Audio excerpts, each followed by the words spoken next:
here from Suomussalmi, a municipality in Finland located in the Kainuu region about 70 kilometers northeast of Kajaani, capital of Kainuu, and 120 kilometers south of Kuusamo. We are here today with yet another edition of the Rak'Shir Team Lead Season 2 Mid-Season Invitational. That's what it is, yes. I'm, of course, your host today. We have 2 matches ahead of us. I'm your host, Yakuzaku, and with me today is La Terapeuta Macaco que también cura parálisis, Light _VIP. How we doing, Light? Oh, I didn't know I could do that. But yes, thank you so much, Yaku. Yes, we are here. We are back. We casted day 1 of the Rak'Shir Invitational. Yesterday, I was lucky enough to cast that with Asher, and now here we are with day number 2. The reason why we're going back to back and we're trying to squeeze this out as much as we can is because day 3 is tomorrow, is going to be played out live, and we want to be there for the potential debut of Miguelito Vindicta on his new team, if they field him. And it'd be crazy if they did. They better. Just say. Yeah, and do they want to win? Is what I want to know. Oh, true. I was kind of alluding to it yesterday with Asher. I was like, we saw them yesterday, and they struggled a little bit, and they had like, I was like, mate, they have like their A team right now. They fielded Art, 3-Point, and Akeron. I was like, mate, that's a pretty solid lineup. You know, that would have been their best team pre this week. Like, so yeah, you know, they've got a new ace player. You know, the player to lead the way to win it all, Bobby. To win it all. Yeah. In the name. Cool. Exactly. At least that's what we hope. Oh god, we'll see. So that is of course to come tomorrow. Before that happens though, we have a couple of matches to play out today as well. Again, this is an invitational only involving 4 teams, so relatively small and relatively kind of isolated, but it's also, you know, really nice to see some of these teams interact, especially Starlight Twinkle. I feel like we don't see enough of them. Oh yeah, I feel like every now and then during a DreamHack season, we cast players from Starlight Twinkle in a DreamHack China or something along those lines. I mean, they are definitely a team that have a lot of players, a lot of up-and-coming players in that region, but they don't really interact as much with some of the other big teams, like you said. Some of the other teams who are more active in Rak'Shir Team League, BTL, that sort of thing. Definitely. Like, I think I was talking to Asher about it. He couldn't relate as much because he doesn't cast ESL Asia, but like Hyperion is like the only one where he's like active outside of China. Every week, yep. Without fail, he is the Chinese Zest in that way. Pretty much. Except he plays Zerg. So. Yeah. Like, he's always there playing in these weekly tournaments, trying to get as much practice in as he can, and it's always really exciting to see Hyperion whenever he does compete in ESL League of Asia. And so because of that, I'm also looking forward to see how he does here as well. He actually looked pretty good against Akeron yesterday. I believe he went 1-1 against him, which was pretty impressive. I didn't expect him to do as well against someone who I think is a little bit more established. Against Akeron, you say? Yeah. Those would be some crazy games. I gotta watch that VOD. Crazy, Poppy. Oh my god. So you can see it here, the lineup for tonight. We're going to start things off with a bit of a ZVZ. YoungYakov going up against Hyperion. Following it up with a ZVP. Trifax going up against JoliwaLoves. And the third match will be a TVP MilkiCow up against ReWhite. Oh, nice little bit of balance that we got here, racial balance that we got here from the side of CSO Esports. We do unfortunately have one CVZ, but I'll let that slide. I'm sure it'll be over before it begins. It'll be fine, Papi. It'll be fine. Oh god. So yeah, that is going to be our first lineups here. This CVC is going to be pretty interesting. If you recall, yesterday we were able to cast YoungYakov, and he was able to go up against Namshar and take down Namshar 2-0. It was crazy. I actually don't recall. I wiped my memory before coming in here today because I may have accidentally spoiled myself a couple hours ago looking at the matches. It's okay, Poppy. It's okay. I was mainly referring to maybe the chat a little bit with that. But yeah, YoungYakov was looking really good in his ZVZ yesterday against Namshar, but now he's going to be going up against a very different kind of Zerg player. Yeah, one who is a little bit... how should I put this, like... Huh?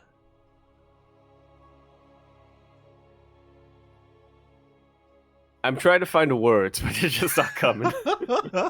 It's okay, Poppy. Trying to find a very, a bit more of a flattering way to put it. Yeah, aggressive, innovative, creative. Innovative, there we go. Hey, yeah. Creative, there we go. A much more creative and innovative player, Hey, shall yeah. we say. Oh god, yeah, definitely. Like Hyperion, there's this kind of aura of aggression around him, I feel at times, and because of that, he can be a little bit tricky to play against. But I can say the same about YoungYakov. I'm really curious to see how this plays out because yesterday against Namshar, 2 games in a row, YoungYakov 12 pooled. That's about what I expected. Yeah, YoungYakov definitely has a little bit of a reputation there. That's probably something when I think of YoungYakov, I don't even remember if this is correct or not, but I think of the player who just 12 pooled 6 or 7 games in a row in OSC King of the Hill and just maintained his spot as the King of the Hill. Yeah. Maybe it was more like 3 or 4 times, but yeah. That's my memory of my impression of YoungYakov. Yeah, enough for that to like cement into your mind when thinking of him. So I definitely agree there, and we'll see if that continues to be the case as we get into our first game. Indeed, we shall. Over here in the top right-hand corner of the map, spawning all the way in the top right-hand corner for this best of 2 series? Yeah, series within this Team League match. We have a red Zerg player coming out for the land of China. He is, of course, going to be representing Starlight Twinkle, SLT, along with Team Kaizi Clan, KZC. He is Hyperion. And spawning in the bottom left-hand corner of Altitude, we have his opponent. The blue Zerg player representing CSO Esports, it is YoungYakov.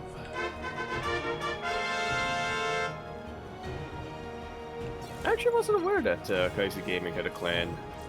Yeah, I was really shocked when I saw it. Clan. Yeah, I was really shocked when I saw it as well. I think Hyperion may be like the only like semi-pro player on it. Like I haven't I haven't seen anyone else on the Kaizi clan in game before. Yeah, I mean, I can't imagine it's too common either. I mean, what server did they play this match out in? I imagine Americas?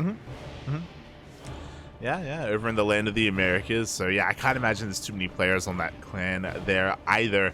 But we'll see how things progress here. I'm already a little bit surprised. I mentioned earlier that YoungYakov did nothing but 12 pool against Namshar, but here against Hyperion, YoungYakov is playing things out a little bit more standard here, instead going for a hatch gas pool. This is, yeah, a lot more respect coming out from YoungYakov against Hyperion than he had against Namshar. I have to imagine that part of that is just because he is a bit more familiar with Namshar. I have to imagine they play against each other a lot more often than he plays against Hyperion. So yeah, he probably knew what he could get away with yesterday, but now he's got to suss out the competition. You know, there are only 2 games in this match. You got to make the first one count when it comes to, you know, scouting what your opponent's like. 100%. And I do imagine that he is more familiar with Namshar. The other thing I'm sure that kind of plays into it as well, just kind of piling on, is the fact that we are on Altitude. This is the WTL format, so game 1 is, of course, going to be predetermined. So it's not like they were able to do their vetoes or anything like that. So we are forcing them to play on a very large map. And because it's so large, it can be difficult to get away with like early game aggression, and maybe you can be a little bit greedy in other ways. Yeah, I don't have too many fond memories of CBZ on Altitude specifically. Like, Or rather, I should say, I don't think a lot of Zerg players have fond memories of ZVZ on altitude. Other than maybe Ragnarok.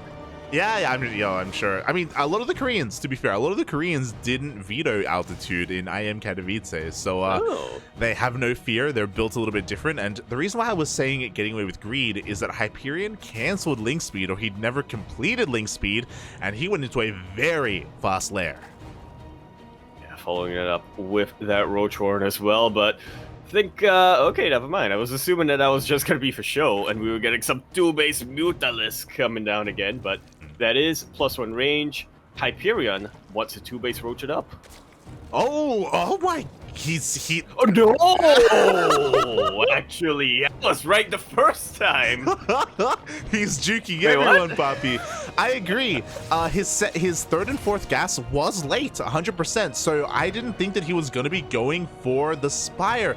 Meanwhile, YoungYakov makes a flood of links. He's rushing across that. We do have a full wall off. This was scattered by those Overlords, and Hyperion, he just has to hold. There are only 2 Banelings. I don't think YoungYakov can break this. Yeah, he cannot. Yeah, maybe if those 2 Banelings were a little bit earlier, when this Evo Chamber was at much lower health, maybe he could have been able to bust on through, but yeah, they lagged behind just a little bit too much. Hyperion, now he is forced to make a couple of Roaches just for defense, but the majority of his gas is going to go to these Mutas. Yeah, and these Roaches, they kind of play 2 roles here. They are good for defense, as you were saying. They also help sell the story, right? It's like Hyperion, he has been able to keep this Spire hidden, and so far YoungYakov has no idea what's going on. He wasn't able to confirm additional gases. He hasn't gone into the main base. He doesn't know about that lair timing.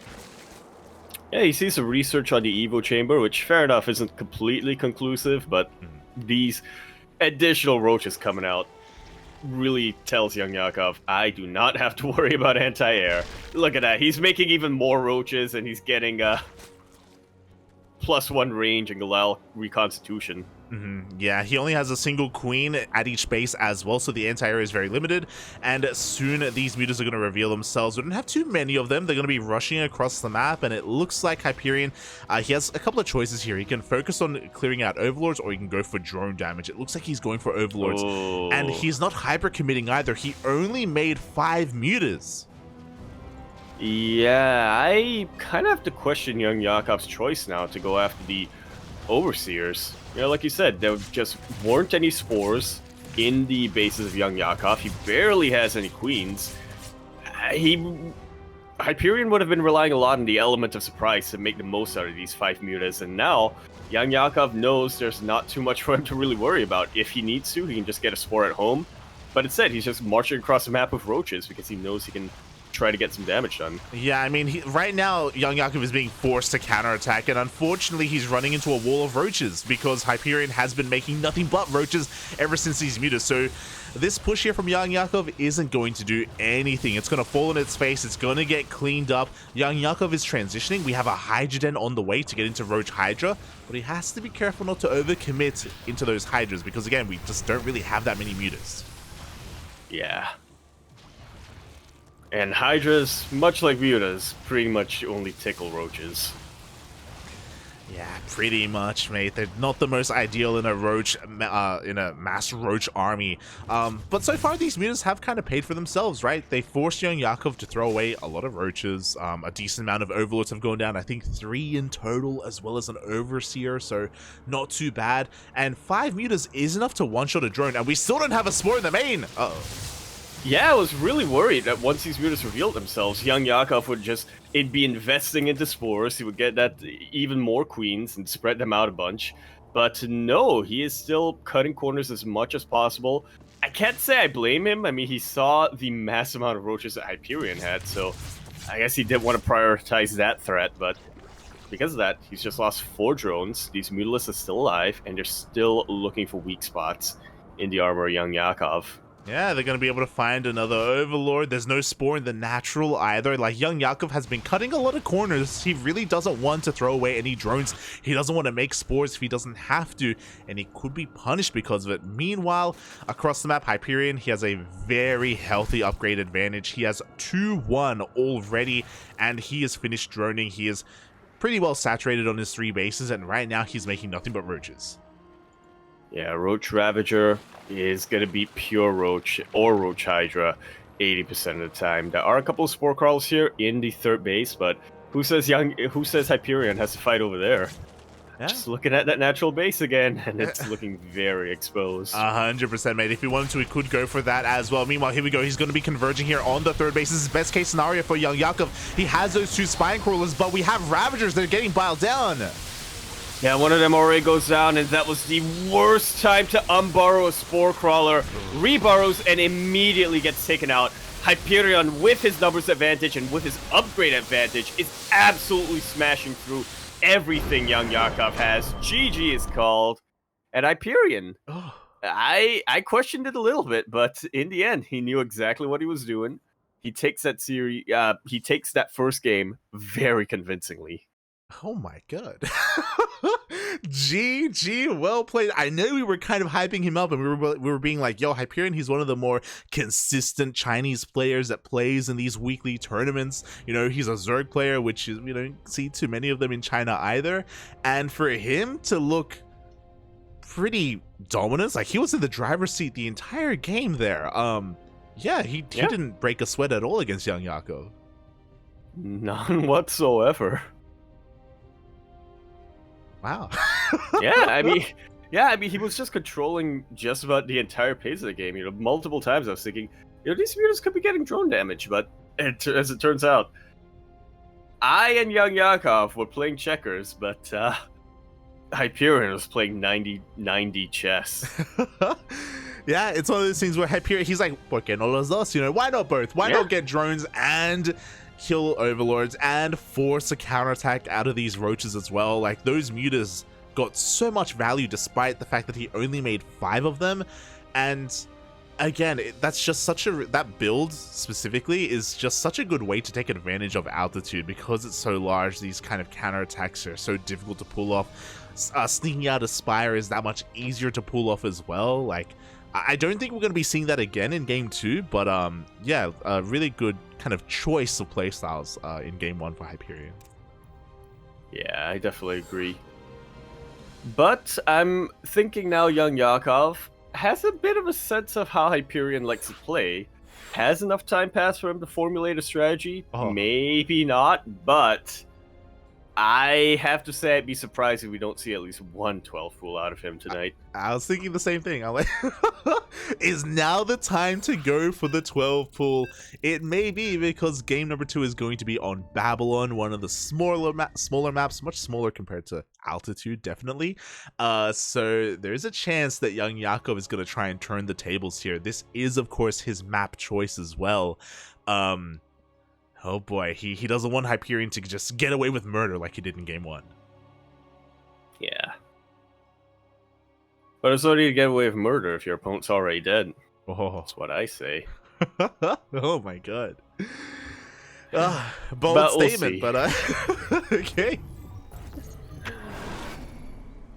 As we continue our best of 2 series here on Babylon.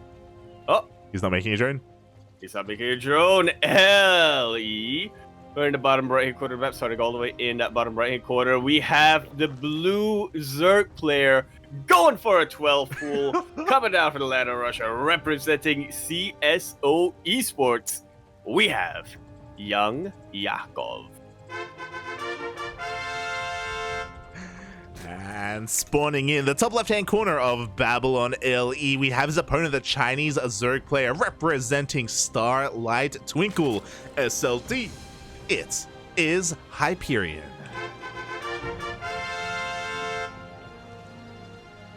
Oh boy, I'm getting some flashbacks from last night, and it isn't just YoungYakov going for a 12 pool, but he commits a little bit more. He makes an extra wave of lings behind it, and his control, his micro, he just kind of had his way with Namshar. Like, it was really impressive how he was able to out-control the veteran Swedish player yesterday. Can he do it here against Hyperion, though?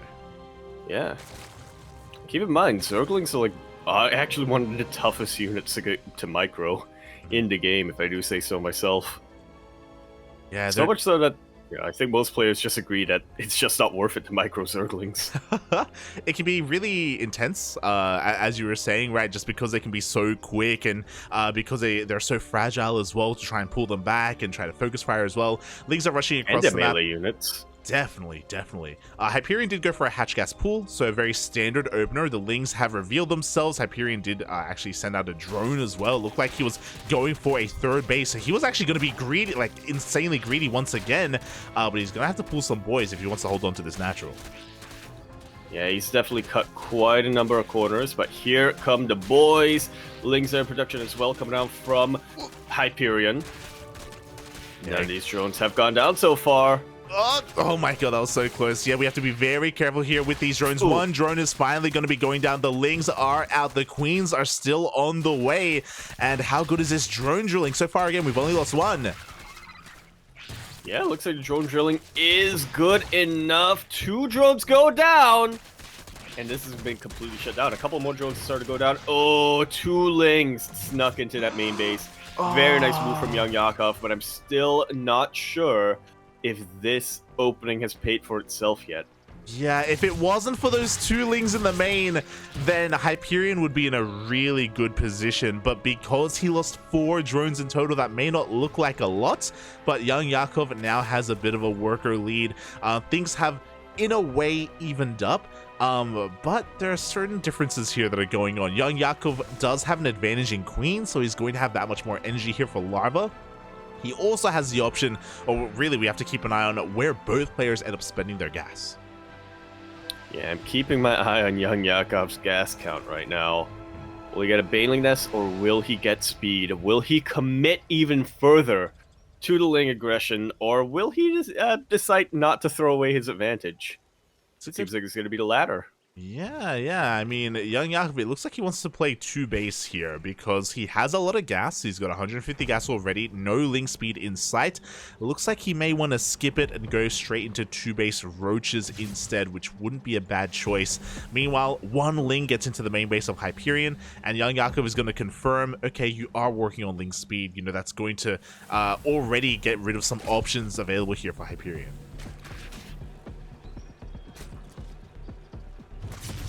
Yeah. And in the meantime, things are just going to slow down quite a bit. Hyperion, getting Ling speed, as you said, but that's more of a precaution than anything else.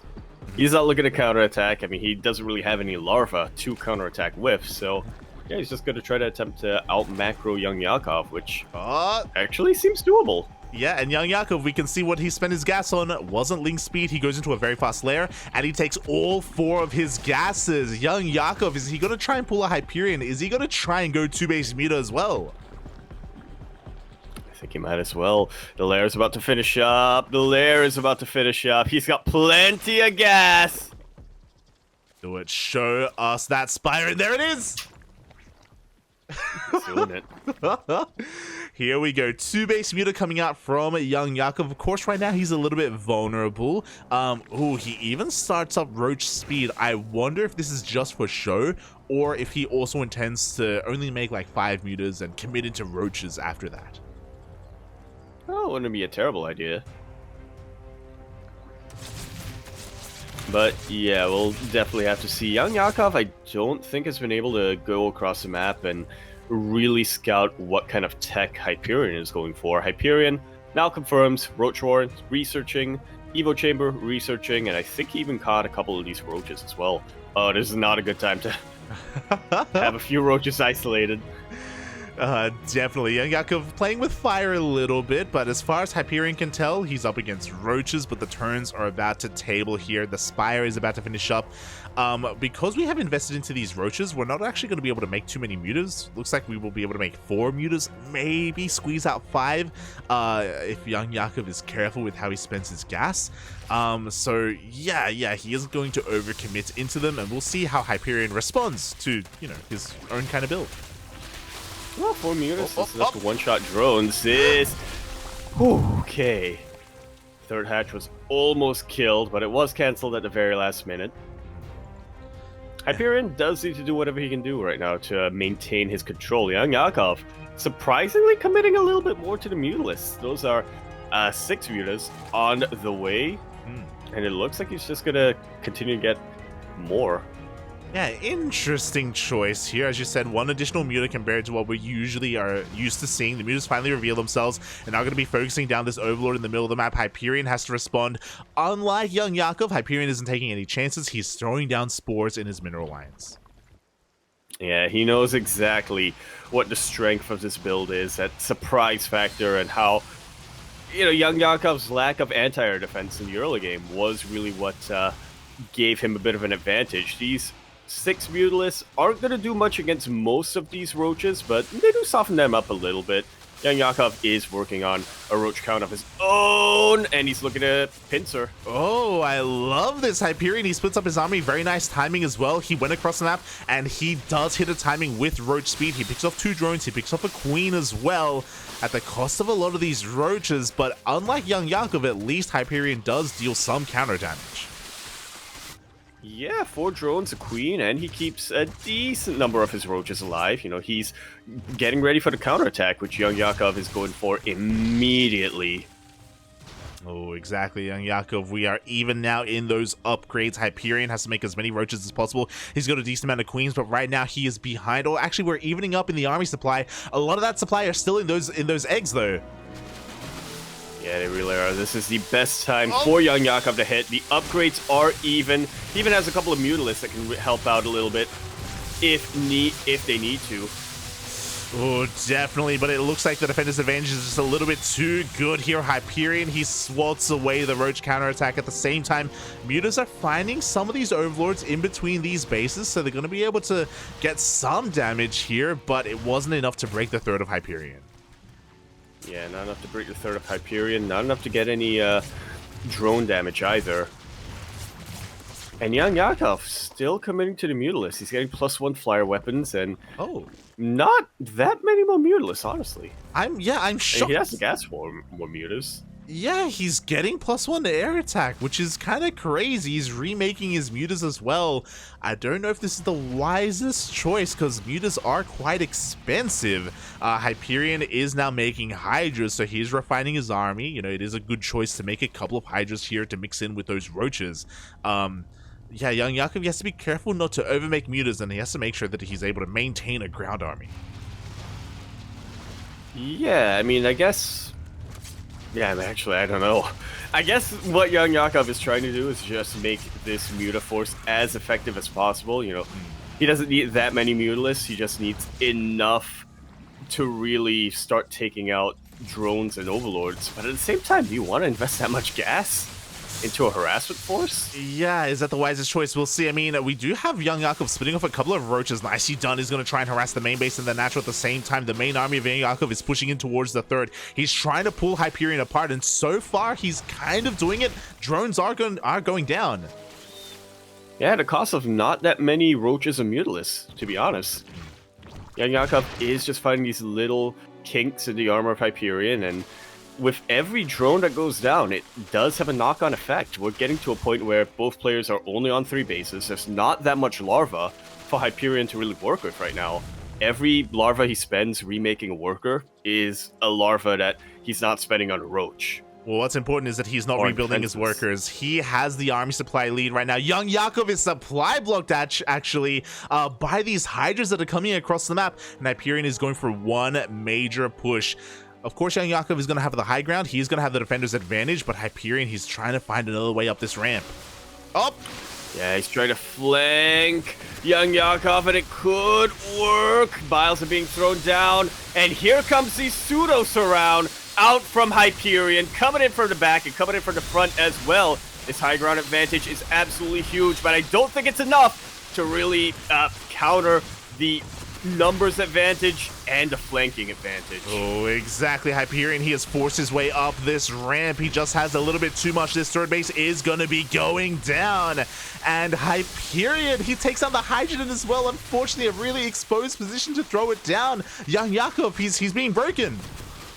He absolutely is. Hyperion, like you said, he doesn't care about his larva count right now, or his drone count, sorry, I should say. And he is just getting nothing but roaches and hydras. He really He knows he can end the game. Hyperion, I'm sorry, YoungYakov does have a 4th base here, and he is able to resaturate it immediately. We do have a couple of files connecting on Hyperion's army. Oh. He's overextending a little bit here. Yeah, I don't think Hyperion has realized that there actually is that 3rd base, or 4th base, I should say, still in play. Now he's aware, and now he's kicking himself a little bit because, yeah, he probably wouldn't have been that committed if he had known. Oh my god, but the boys are being pulled in. Boys against Hydras. Every single drone is going to be going down, and Hyperion is going to get cleaned up. But this push was worth it. He got a kill on the hatchery, he killed the Hydroden, and he killed an entire mineral line.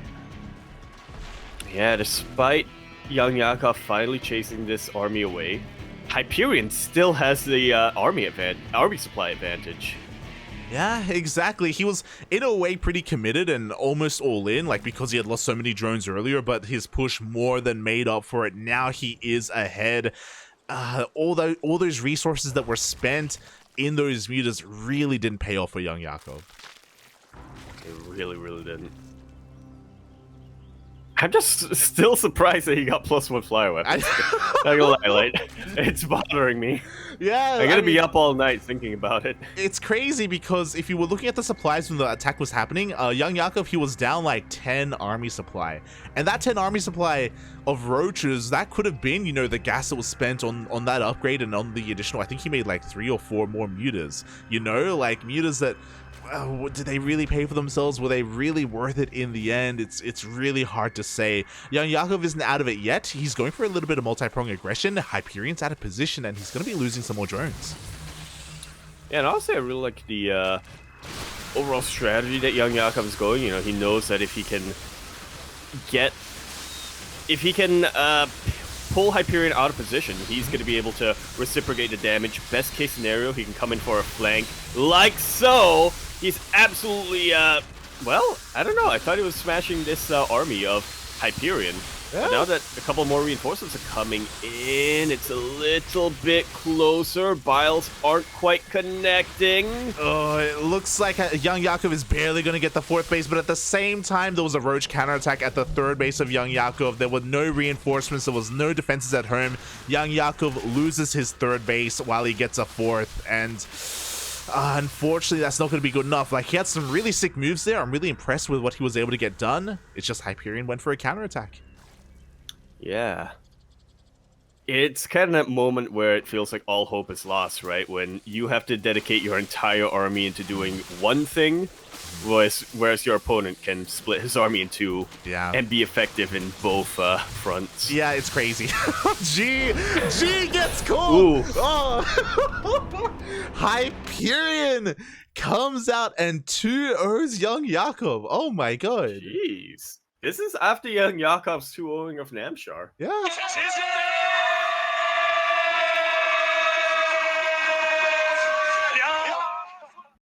Hyperion, man. I wish we'd see him a lot more often. Yeah. In some of these cross-regional events, man. I mean, we talk about him and how consistent he is when it comes to ESL Asia, when it comes to events that are weekly events that are more for the Chinese, Korean regions. Mm-hmm. But I think he's really showing that he can take it to some of these up-and-coming players in EU and even in NA. This is a insane result. Because despite the fact that we cast Hyperion probably more than most casters out there, just because we see him in ESL Asia and we jump on him whenever we can. But the problem is that in ESL Asia, we typically see him go up against top tier Koreans. You know, we see him go up against like Dark or Cure or Zest back in the day. Nowadays, Hero. You know, the best, arguably the best players of their respective race each and every time. Yeah, and as you would expect, Hyperion usually gets rolled. Like, it's really hard to gauge Hyperion's skill level when you always see him go up against the best Koreans, you know? It can be really hard to appreciate what he can do and what he can't do. So, and outside of that, we see him in the DreamHack China qualifiers, for example, and the regionals. So it can be really difficult to compare him and to kind of gauge his skill level against some of these other mid-tier Europeans and mid-tier North Americans. So yeah, this is a really interesting and insightful result. I'm thinking back to, I think probably the last time I casted Hyperion. I want to say it was Hyperion versus Dark, or something like that. And as you were mentioning, you know, Dark kind of rolled him. I think Dark even off race at some point, and kind of rolled Hyperion. I remember specifically in that cast, I was saying like, but I mean, Hyperion, he's still doing a lot of good. He's still doing a lot of stuff well. I mean, you know, he's macroing good. He's got good positional. But in my mind, I was thinking, this is copium. I'm just trying to find, you know, some kind of sliver of hope here for Hyperion. But yeah, I think he is, like you said, just really proving that he can take it to some of these other players who I think a lot of us have our eyes on to really become competitive in the next couple of phases. Yeah, like the reality is that a lot more people are familiar with, you know, Battle B, Akedon, you know, YoungYakov, these European players that make it into like the round of 32 of DreamHack EU, for example, and a lot of people have eyes on them and they know about them and they have their own fans and they have their own expectations. So that's why I really do appreciate it when we do see some of these smaller regions branch out, whether it's China, whether it's Taiwan, Hong Kong, Oceania, Latin America.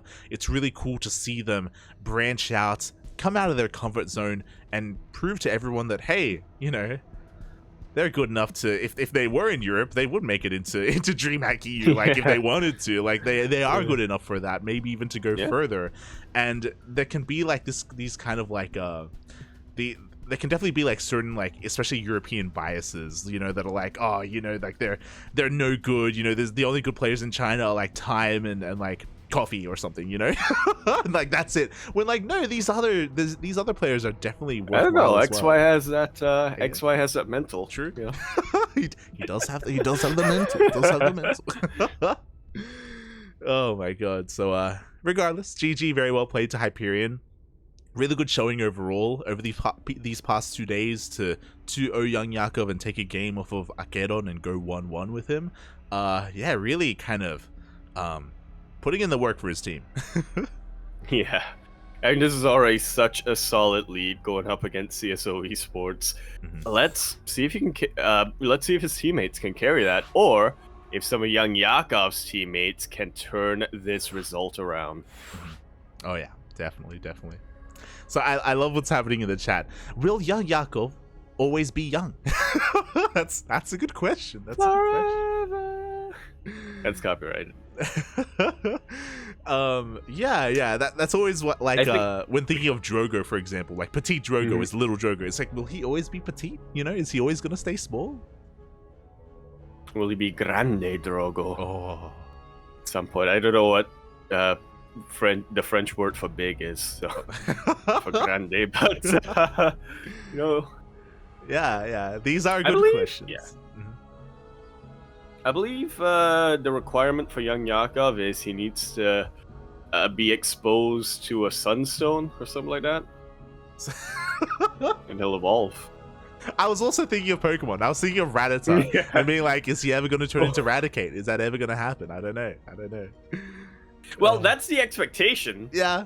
Because he said he wants a name that can that is reflective of his skill or something like that. Whatever he said in an announcement tweet like 3 or 4 years ago at this point. Right. Eventually he's going to evolve to Bidoof. Is that how it works? I don't know. Oh my god, I can't believe it's been that long, mate. I can't believe it's been that long. But yeah, with that, let's never forget it.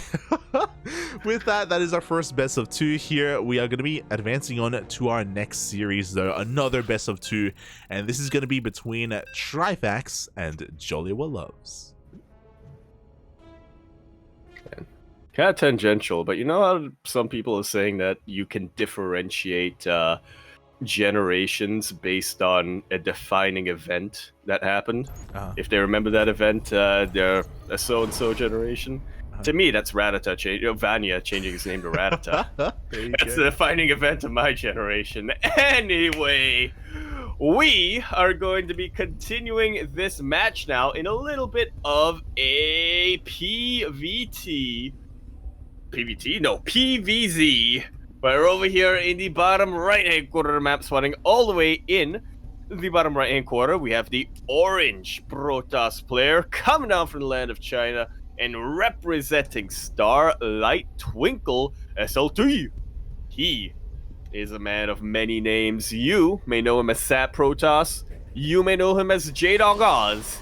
But right now, we know him as JoliwaLoves.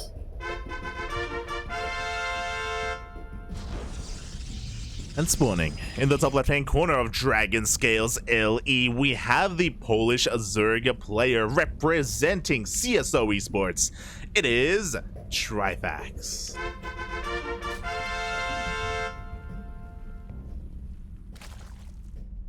Much different matchup that we've got this time. Definitely. Trifax is another one of those up-and-coming Europeans, but he is still, I would say, more niche than YoungYakov. Trifax has only recently been getting some notable results and hasn't had the opportunity to go for that kind of DreamHack group stage run yet. Since his rise, you know, he's been doing quite well in his own Polish events and his own Polish tournaments. And even yesterday, we were lucky enough to cast him in a ZVP as well. Trifax played against Mindo VK, and he should have 2-0'd. He looked really good yesterday. He may have thrown a little bit, but he was pretty impressive. Yeah, I feel like the dynamic has shifted a little bit here, coming into series number 2 of this particular Team League match. You know, in the previous series, we were looking at Hyperion as a player who's very consistent when it comes to weekly tournaments, but hasn't quite been able to break into DreamHack of his region or whatnot, compared to YoungYakov, who has been in the group stage of 1 or 2 DreamHacks, if I remember correctly. Now we'll look at Trifax, who is that player who very consistently signs up for EU events, and especially, you know, if there's a Polish-specific event, you know that Trifax is involved in that in some capacity. JoliwaLoves, on the other hand, we don't see him too often, but I feel like he's pretty much a mainstay of the group stage of DreamHack China for the past year or two. Yeah. Unlike Hyperion, JoliwaLoves is pretty restricted to the regionals, to DreamHack events, basically. We very rarely ever see him in weekly tournaments, in these online events, which is why, you know, I love that Starlight Twinkle are a part of this Invitational. I love that they're branching out a little bit and taking part in these online Team League events, because I want to see more of them. I want to see how JoliwaLoves can compare to some of these other players in other regions. Because we have a little bit less information about him, I do think that Trifax is still the favorite coming into this, but we'll see how things do progress as we see a Twilight Council opener coming out from Joliwa, and this is all going to be scattered by the Overlord. See, that's the difference between you and I. Like, you say, I don't know much about this player compared to the other one, so I'm going to favor the one that I know. I say, I don't know as much about this player as much as I do with the other one, so I'm going to favor the unknown. There you go, mate. So he's crazy. He could do anything. He's insane, Bobby. And the possibilities are endless. They are endless. We can see 4-gate Glaive Adepts coming out from JoliwaLoves. He did this yesterday, fun fact. He was quite fond of this build. I believe he did it 2 games in a row. No, sorry. Game 1, he went 4-gate. Game 2, he went 3-gate. So he did kind of mix things up yesterday. So we'll see if he does the same. Trifax gets all scouting information, so he knows exactly what he's up against. Yeah, the commitment may be a little bit different, but it's pretty much a similar tactic overall. JoliwaLoves now starting to make his way across the map. Trifax Like I said, he scouted this a long time ago, and he's already getting prepared. 16 Lings are on the way to try to get us around on top of these adepts and the queens here, trying to see if they can get the warp prism. Yeah, exactly. We do have plenty of Lings to keep up with these adepts. The Roach Warren is done, and Roaches are on the way. The Prism is sneaking into the main base, and the Queens are a little bit preoccupied, so we'll see if Trifax gets caught unawares here. His Lings do split off to go into the main. Yeah, meanwhile, his Queen split off to try to deal with these adepts, and it's just not sufficient. The entire mineral line in the Sturt base is going down. At the very least, there weren't that many drones over here. Yeah, the mineral line goes down, but there wasn't much in the mineral line. Meanwhile, the adepts commit to the shade. Every one of these things are going to go down. It looks like the reinforcements are coming in for a surround, and Trifax is catching all these adepts. Yeah, just about all of them are going to go down. The shaded adept that tried to get away doesn't even get away as it shades into Queens. The entire adept force has gone down, and I don't think that was worth it just yet for JoliwaLoves. He has a little bit of a worker lead, but when you're this committed to 4-gate glaive, you need to do a bit more damage. Yeah, he got 6 drones in total, but now he's got another 3, and he got 1 earlier, so 10 workers, not bad, especially if he's able to keep Trifax at home. So Joliwa, he could be in a worse position. He's actually, oh my god, he's transitioning into a 2-base all-in. He got a bay, and instead of going for a 3rd, he throws down 4 more gateways. Oh my god. I looked at this disruptor and I assumed that JoliwaLoves was getting ready to defend against a counterattack, but instead he wants to take the counter to the attack. That makes no sense. He wants to take the fight to Trifax is what he's trying to do. I tried to sound smart, but backfired. Remind me not to do that again. No, it's fine. It's beautiful, Buffy. Don't worry about it. Don't worry about it. Oh my god, the counter is coming to attack Buffy. As it looks like a 3rd base is being thrown down, but again, this is very delayed. To throw down all this additional production before that is going to mean that it's going to take a while for this 3rd base to really get up and running. So we'll see if JoliwaLoves really intends to saturate it as the disruptor count is getting higher and higher, and yeah, we'll see how things go from here as Blink is about to finish up as well. Yeah, so about the expected transition here from a Glaive to Depth build, you know, especially when you're going up against a whole heck of a lot of Lings that are about to have +1 melee. Yeah, this is a bold move from Joliwa. I don't know if I like this, but he's pushing out before he has Blink. Blink is not done. It's still 10 seconds away from completing. Trifax is trying to set up a massive surround. He's coming in from all angles with his Queens, Lings, and Roaches. Yeah, this Disruptor now shoots out the Purification Nova. Not too bad damage there, getting 2 Roaches, but once again, I don't think this is enough. The Warp Prism goes down, no more reinforcements are going to come in, there's no more micro potential for this Disruptor, and Trifax, he's just building nothing but army units. He knows he can smash this army. Oh yeah, Trifax does get pushed back for the time being, but JoliwaLoves, I think he's overextending. The Lings are coming in for a mass round. Nova's going to be going off, does connect with the Roaches. Yeah, but what about the Lings? Oh. Yeah, the Lings, they get us surrounded. A lot of these Stalkers are going to be going down. They're trying to focus down the Disruptor, but the Disruptor somehow survives. And there's just so many gateways here with JoliwaLoves. Now he's starting to saturate that 3rd base, and all of a sudden, Trifax went from a really good defensive position to a lot of trouble. Yeah, exactly. Like, these Blink Stalkers have been doing okay for themselves. Once again, Trifax is trying to chase this down off of creep. Not the most efficient of trades, and a lot of Lings are going to get picked off, but thankfully, only Lings. The Roaches, for the most part, survive. JoliwaLoves behind this is trying to saturate that 3rd base. I'm surprised he hasn't rebuilt the Prism, by the way. Without that Prism, he cannot reinforce on the front lines. Yeah. Yeah, actually, that's absolutely insane to think about. He's just slowly waddling his stalkers from across the map over here.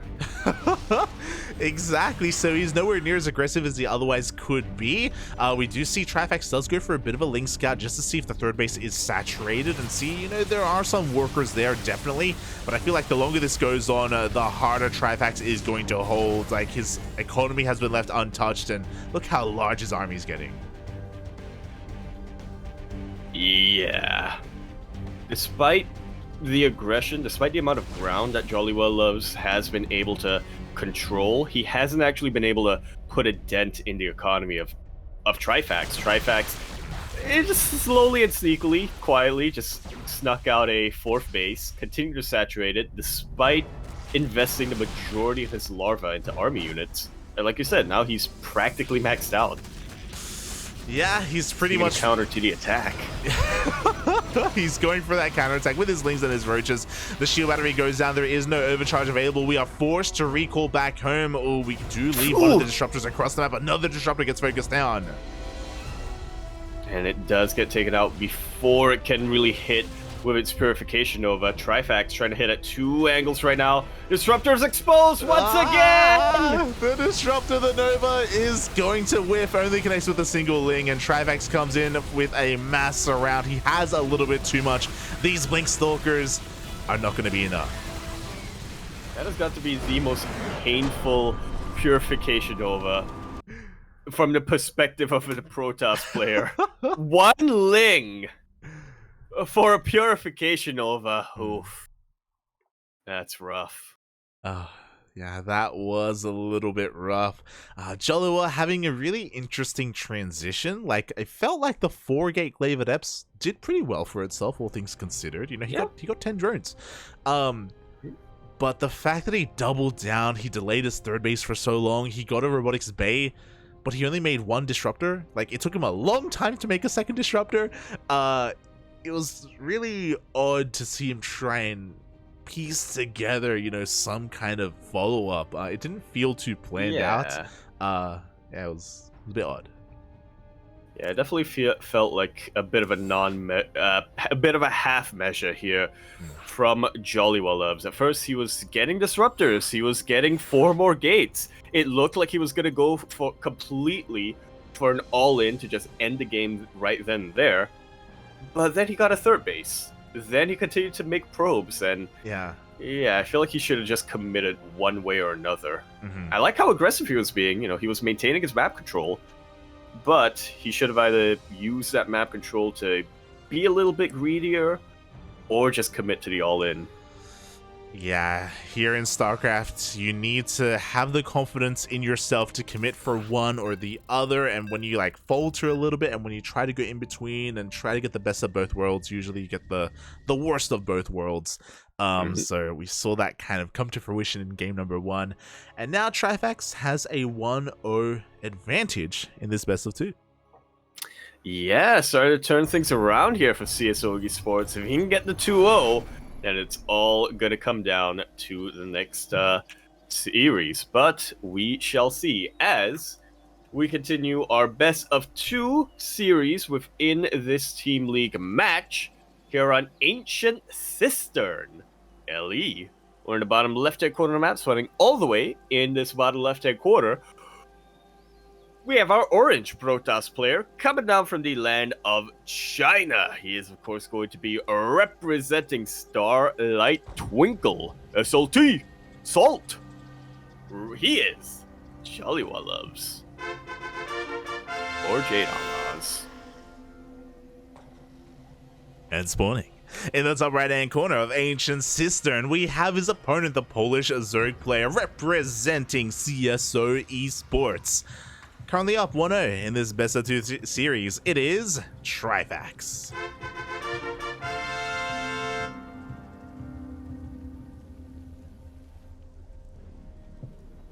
And Trifax definitely had some shaky defense against the Glaive Adepts. There were some questionable moves when it came to how he committed his Lings and how he split up his army.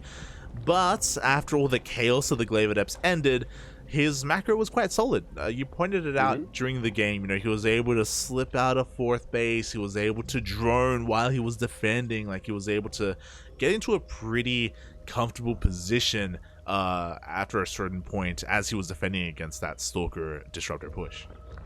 Yeah. He was injecting while also moving his queens around. Oh, that is beautiful. I don't even play Zerg, but that is beautiful to witness. There you go. It's like, why can't I have that that level of macro? Yeah, and But, the Terran equivalent. and his engagements are looking really good as well. Like, multiple times he would always try and set up surrounds. Sometimes he wouldn't have enough to, like, take a good fight, but, like, he would always get his units in position. He would always try to get the most optimal engagement possible. So, very nice play there out of Trifax. Can he replicate that? Typically in this matchup, we're going to be looking here at the Protoss player. Is JoliwaLoves going to go for the same build, the same opener? Well, I have to doubt it, right? Because it didn't really work. Because it didn't really work out too well for him in the grand scheme of things. He just didn't have a follow-up to his glaive aggression, but you mentioned it at the start of the series, and now it's all I can think about. JoliwaLoves loves his glaive adept openings. Yeah, he really does, and there are multiple ways to get into Glaive Adepts, so we'll see how this all comes to fruition. We do have a Twilight Council opener. Ooh, a slow link slips past the wall of Joliwa and does get a free scout of the tech, so Trifax knows it's not a Stargate opener. We have a Robo behind this, and there we go. Glaives is on the way once again. Yeah, and you have to figure if you're Trifax right now, you see the Robo facility, you see the Twilight Council, you know what's coming your way.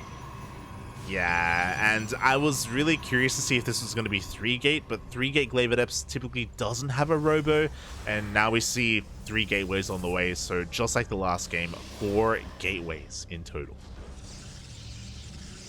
We were talking about how JoliwaLoves, wasn't really able to commit to either playing greedy or going for an all-in, but you gotta admire his commitment to the Glaive Adept opening at the very least. Mm-hmm.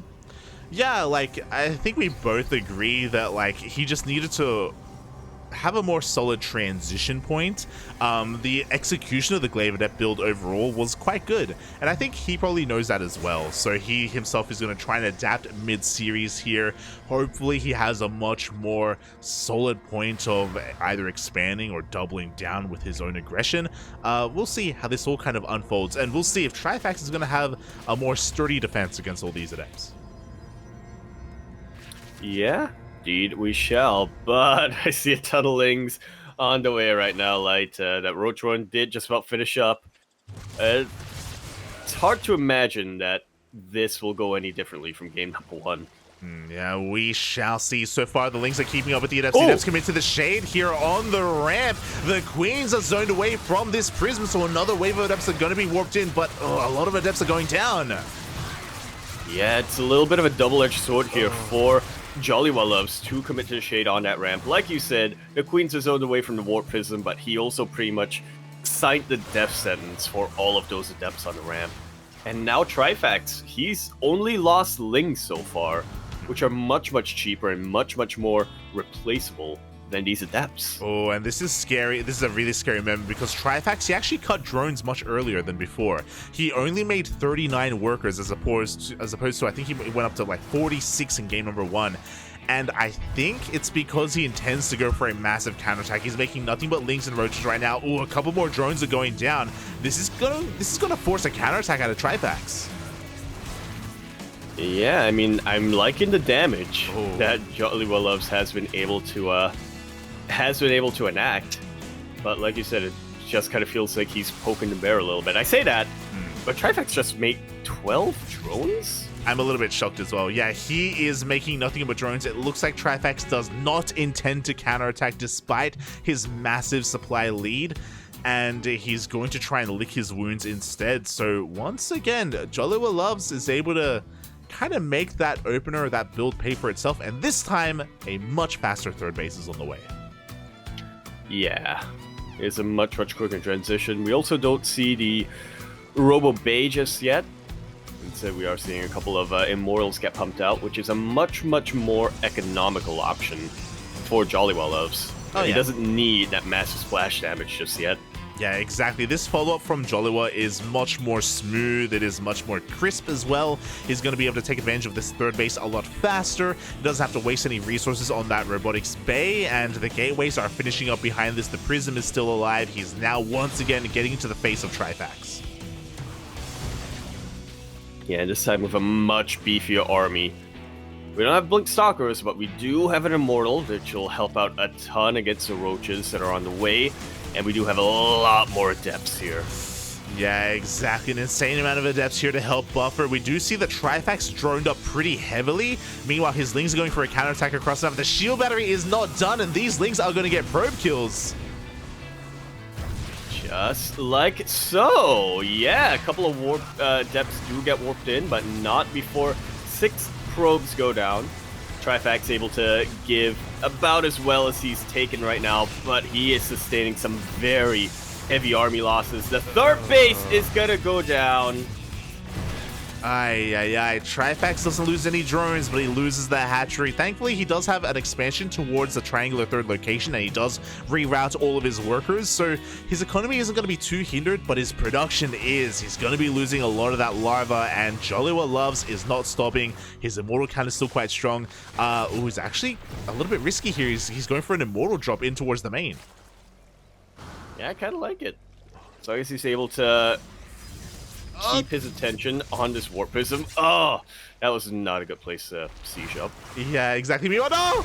That's a kill, not a cancel in the 4th base of Trifax. The Adepts were here ready and waiting for a hatchery to be thrown down. Once again, Joliwa is just getting so much value out of this. And back at home, he does have Blink on the way. He's working to get into those Stalkers. Now, this is what we were talking about last game when we mentioned that JoliwaLoves was doing a really good job of establishing map control, but then just didn't really do anything with it. This time, he used that map control to get an expansion out, and now he's committing fully to the aggression. These Adepts are finally going to go down, but they've already paid for themselves. They've already done their job. Trifax is going to have to scramble for some kind of a solution. Ooh, definitely. Looking at the units lost tab here again, 34 Adepts for 89 Lings, 2 hatchery kills, a bunch of drones as well. Like, this was well worth it here for Joliwa, and now he's pushing out across the map with his main army. The Immortals are on the way. We still have that Prism alive from earlier as well, and Blink and +1 are finishing up just in time for this push.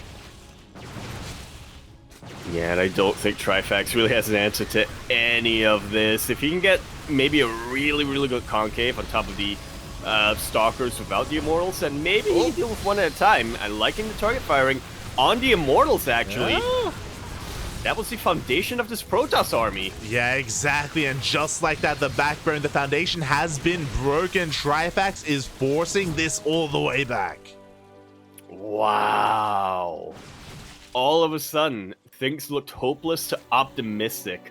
Trifax's chances went from hopeless to very optimistic in the blink of a Stalker. Yeah, and I think Joliwa needs to get the hell out of here. I don't think it's wise to stick around right now. He can take a 4th base behind this. He doesn't have to commit to 3-base aggression. Another Immortal is going to be going down. The Lings get us around on the 3rd Immortal. It does barely get saved, but JoliwaLoves has to turn around. He has to run back home. Yeah, this is very reminiscent of game number 1, isn't it? Like, yeah, JoliwaLoves, he expanded pretty well, but once he got a little bloodlust, he just completely ignored the rest of his economy. Exactly. He didn't have to commit. If he wanted to, he could have backed off and taken more bases. Oh my god, the files connect with the Prism of all things. The Immortal goes down as well, and Trifax has weathered the storm. He goes for the counterattack, and here at the 3rd base, there wasn't even a shield battery. JoliwaLoves was not anticipating Trifax to be able to repel his push. Yeah, he really thought he could win with this 3-base all-in, and honestly, he probably could have, but he just wasn't quick enough to micro those Immortals, and now there's nothing stopping Trifax from just holding down that Z key and taking this entire series, tying things up here for CSO Esports.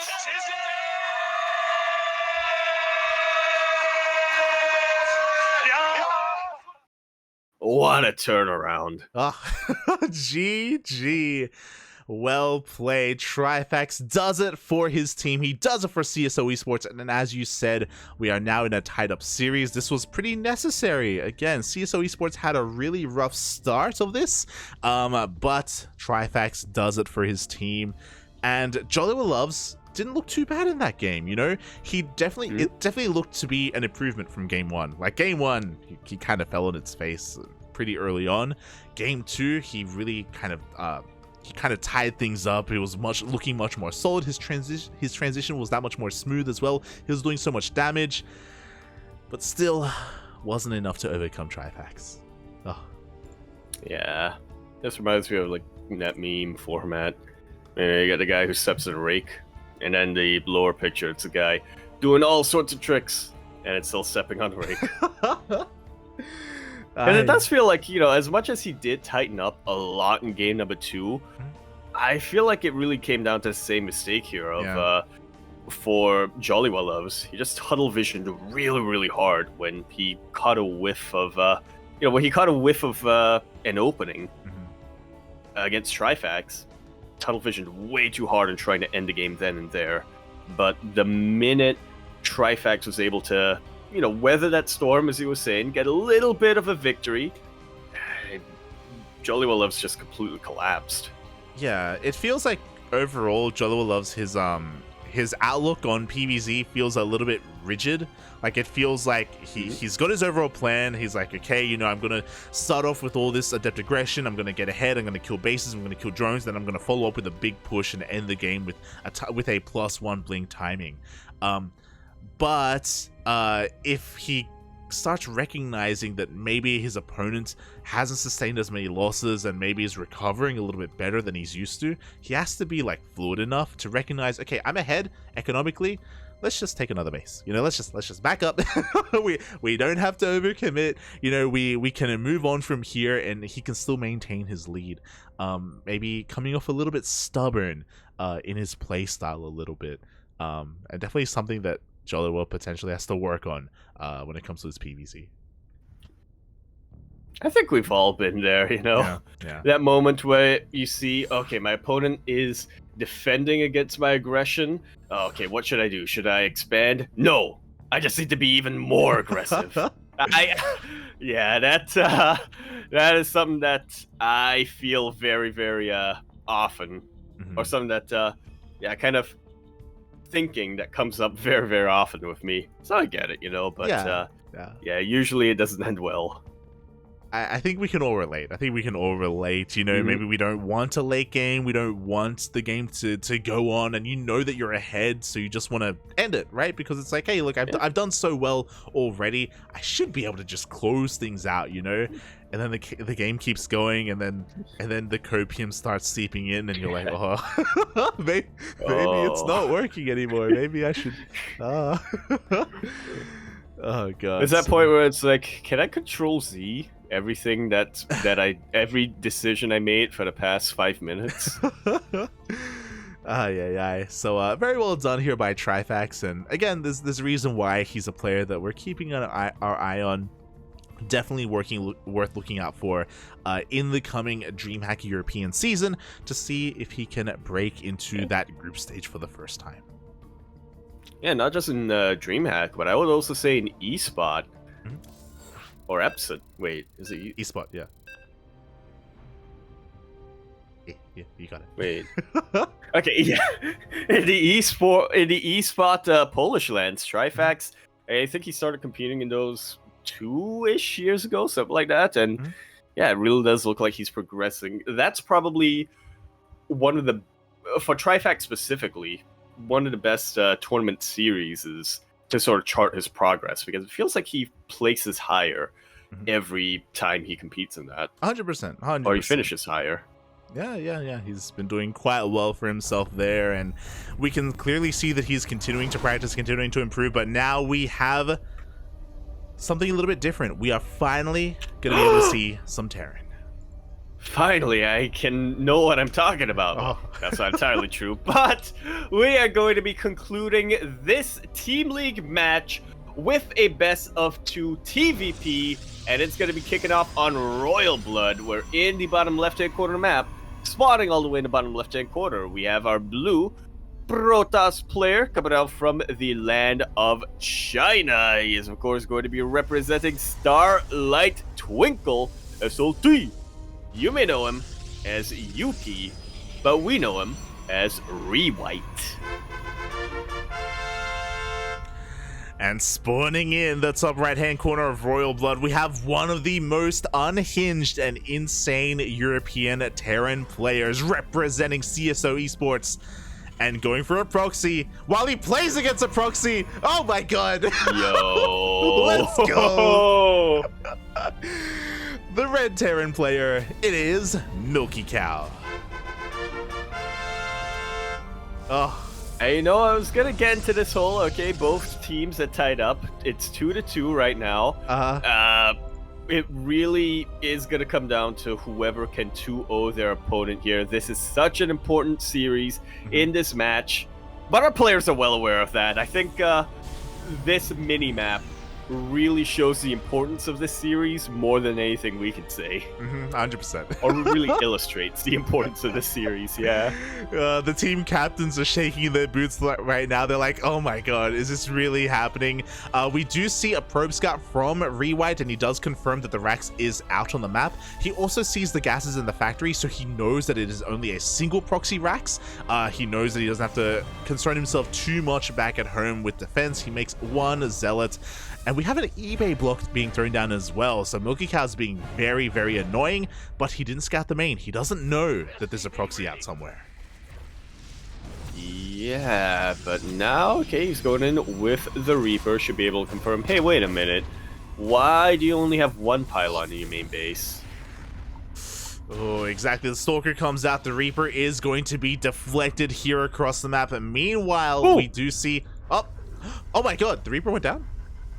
Yeah, great positioning there from ReWhite. Really anticipating the direction Reaper was going to go. Oh, and this is brutal. We have a low ground expand. We are forced to cancel the CC. And there's an add-on on the way. There's no units. There's nothing. And the barracks is in the air. There's one Reaper out in the map.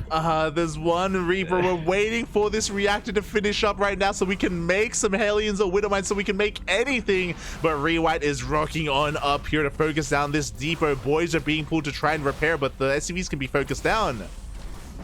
This is the most painful thing I think I've ever witnessed, in a TVP as a Terran player. Oh no! I mean, 2 Widowmites are on the way. Yeah, they're gonna finish. These are going down. They're gonna finish. They are. Oh, they gotta burrow. Oh no! What's the wrong side? Oh my god! Oh no! I said corrected. This is the most painful thing I've witnessed. Oh my god! He goes for the unburrow. The repairs are on point. The Widowmine is going to survive, and it does take down the Zealots. I mean, yeah, it takes out the Zealot. Yeah. Oh, but it was the Zealot. Yeah, it wasn't the Adept or the Stalker. It's like, yeah. And you gotta get whatever win you can at this point. The Reaper went down, by the way, across the map. Or no, it didn't go down, but yeah, it got deflected by a Stalker, so MilkiCow is just completely unable to really get any reciprocating damage across the map. There's an armory? So detection is required to deal with these Widowmines. He was going for a follow-up Widowmine drop, by the way, with that armory. Alas, he will not be able to fully make use of that. We have a really weird game going on here, where if ReWhite overextends, he's going to be losing his Stalkers to these Widowmines. Yeah, but at this point, I feel like he's more than fine with losing his Stalkers. He took out 11 SCVs. And even managed to get that Viking. He does get the Viking in the end. Meanwhile, a Widowmine is trying to wobble across the map, but it's being chased down. The Stalker gets around, and it does go down to the SCVs. Nice, and there's still one Widowmine in play. It's making its way across the map, but it beats the Stalkers that have been warped in at home. Oh my god. Tries to burrow to get some damage done, but will go down in the end. There's no wall. I mean, there's just no way for MilkiCow to make a wall. Ooh. Oh, nice Widowmine shots though. The Adepts, 2 Adepts are going to be going down. There's only a single Adept remaining here. But we have a Robo, we have an Observer on the way. We have Detection. Widowmines are not going to win MilkiCow the game. Ideally, he was hoping to get across the map and maybe just camp the production, camp the mineral line and just deny any kind of mining, but that is no longer a possibility. Yeah. Yeah. Oh. Yeah. Yeah. The Adepts, they shade into the main base once again, and these SCVs are going to go down one after the other. Like, GG gets called. ReWhite takes game 1. Oh. Yeah. Yeah. Yeah. Oh, man, that was painful to witness as a Terran player. I mean, it really does feel like it just came down to build order luck at the end of the day. Yeah, it happens. It happens. It's not just the build order, but unfortunately, if you remember, we saw an SCV scout from MilkiCow, and he didn't go into the main. Right, he was going for the eBay block, if you recall. So he had no way to really confirm, or he chose not to scout the main and see if there was a pylon missing or anything like that to start preparing at home. If you remember, he had no idea. That's why he was going for the low ground CC, and then he had to quickly cancel it, and everything was, you know, and he had a reactor on the way with his factory as well. Like, he was being so greedy with his follow-up build. Oh my god. Yeah. Yeah. Yeah. I mean, yeah, I think a lot of it does just come down to the fact that, you know, ReWhite's build order pretty much hard counted MilkiCow's build order, but at the same time, you could argue that MilkiCow wasn't as diligent when it came to his scouting compared to ReWhite. You know, ReWhite was able to very, very early on confirm that, hey, it is just a single barracks proxy across the map, whereas MilkiCow, it took him a while to really get into that main base of ReWhite with an SCV, with a Reaper.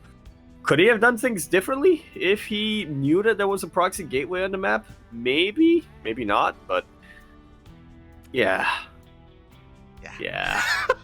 It's the gamble you take. It's the gamble you take when you cheese, you know? Like, it's for both players in a way. So, they rolled the dice. Things came out in favor of ReWhite in the end, and he does take that first game. And now he is 1 game away from winning this entire match here for his team.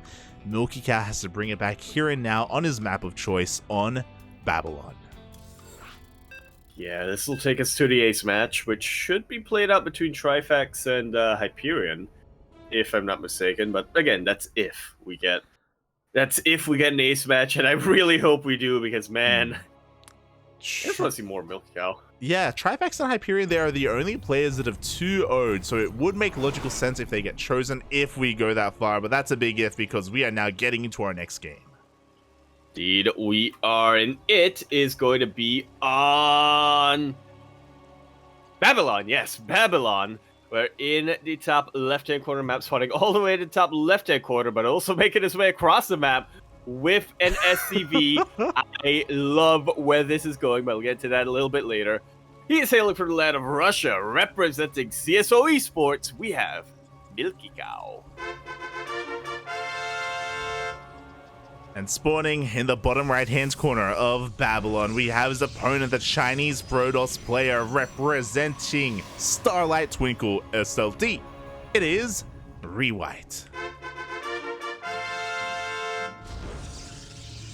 Now, if you'll recall, Light, just a couple of weeks ago, it was this very map by this very player, that by that I mean MilkiCow, who went for a proxy Ghost Academy.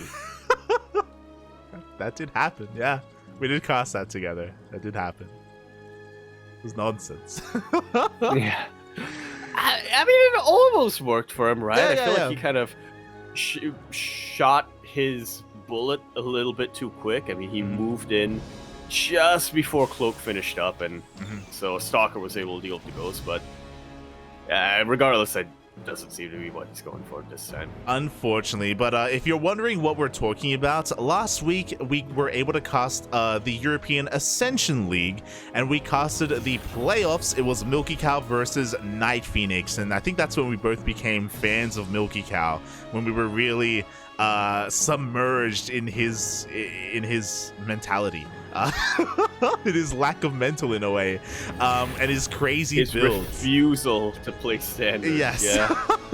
He was absolutely insane. We were even able to cast some of his TVTs as well.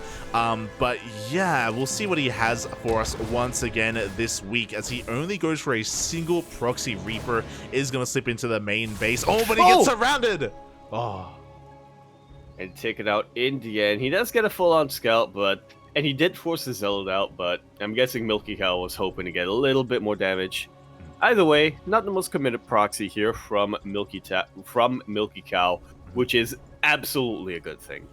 Especially compared to game number 1. Yeah. A much more sensible follow-up as well. He goes into his gases. He's going for his factory and starport. He's going to be delaying his CC, but in favor of a little bit of aggression. It looks like he's setting up to go for a follow-up Widowmine drop, as the Widowmines are revealed.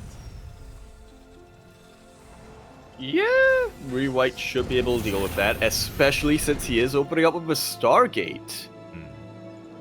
Phoenixes, I feel, have fallen out of fashion a little bit in PvT, but I'm just assuming that's what Yuki's gonna go for. Yeah, it would make sense. Now that he knows that, now that he knows a mine drop is coming his way. Yeah, it would definitely make sense. Meanwhile, the Adept is here, and can he get a kill on that mine? It looks like he cannot. Both Widowmines do survive. We have a medevac on the way, so MilkiCow is going to be going for that drop. But looks like ReWhite has been able to sniff this out, and he is, in fact, going for that Phoenix. But will it be enough? He's going to have to be very quick when it comes to lifting up these Widowmines, because an armory is on the way from MilkiCow. ReWhite is going to need some detection if any one of these mines is able to burrow. I mean, the mines are already rushing across the map. Here we go. The medevac is making its way in towards the natural. The Phoenix is here, and so far it does force a burrow. ReWhite has to be very careful. It's all going to come down to the unit control. Up. I'm so intrigued by this decision to sort of fly the medevac into the natural base instead of going around and slipping into the main. Yeah, exactly. The medevac is going to go down, as well as one of those Widowmines. Meanwhile, the armory is complete, and we have 2 Widowmines hunkering down outside the natural of ReWhite, and I don't believe he has detection yet, but he's working on it. But why the natural?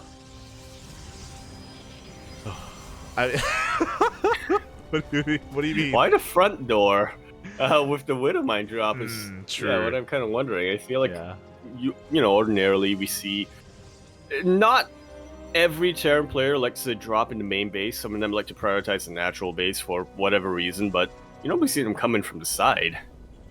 You know, try to be at least a little bit sneaky about it. You're not wrong. You're not wrong. As we do see, the Observer is finally out and looking to clean up some of these mines. There we go. The mine at the third base is going to be forced to unburrow.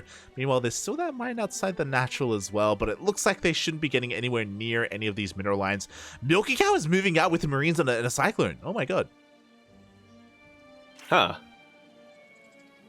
Yeah, I mean, it's honestly a pretty solid way of just trying to deal with the Phoenixes on their home turf, and best case scenario, you're able to contain your Protoss opponent. Well, I guess you're not really containing much when the Protoss has 3 bases, or you're not really going to be able to contain a Protoss player once they reach 3 bases, but yeah, this is just a way for him to establish map control and try to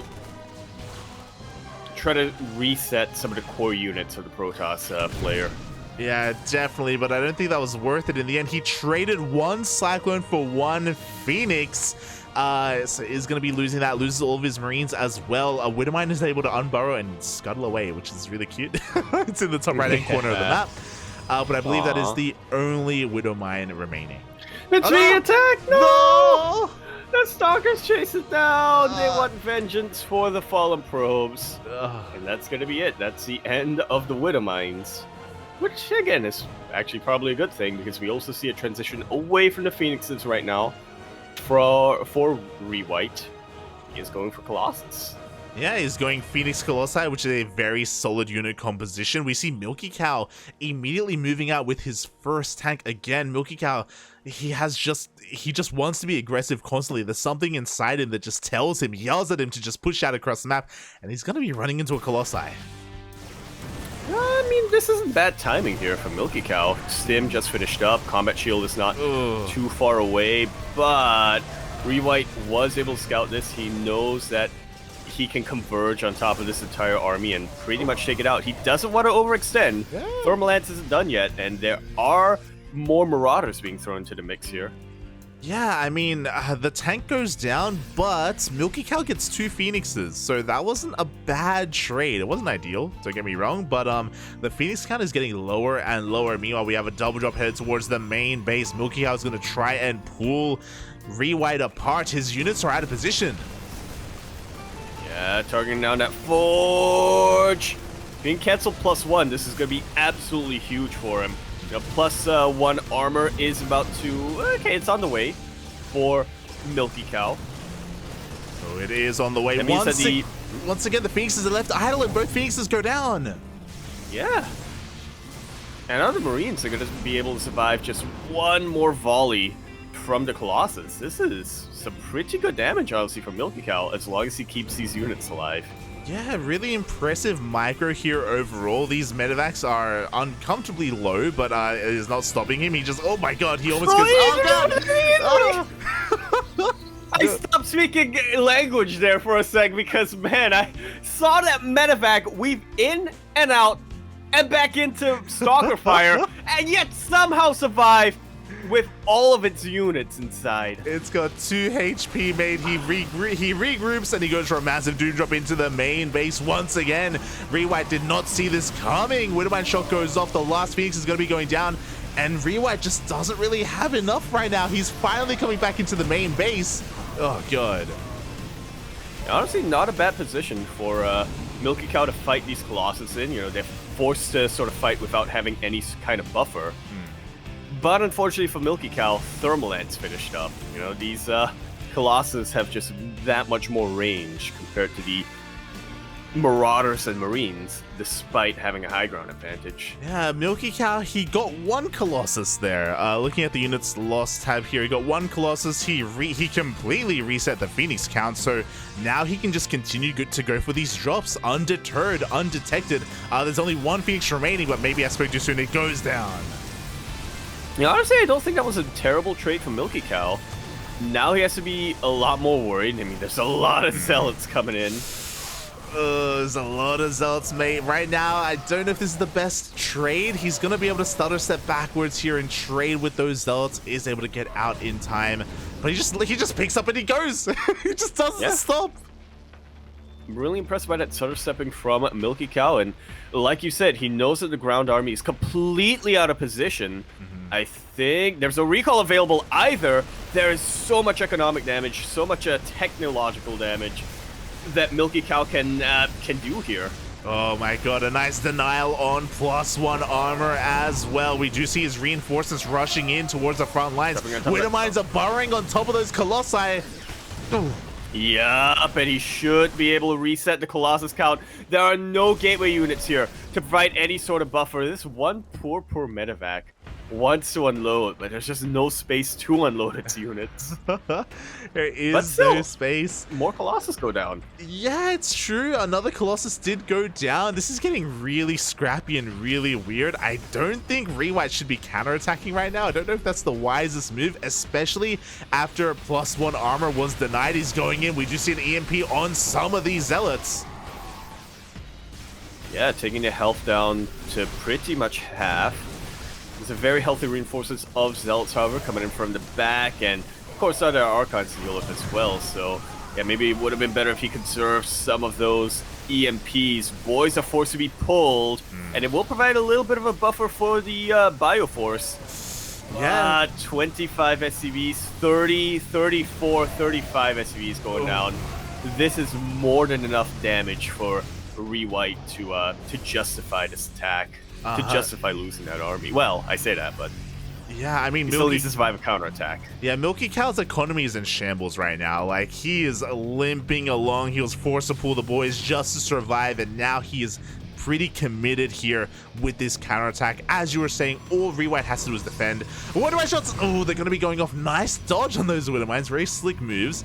Unfortunately, I didn't even realize this. He only has a single robo. He has a second robo on the way. Because of that, he cannot replenish the Colossi that he's lost.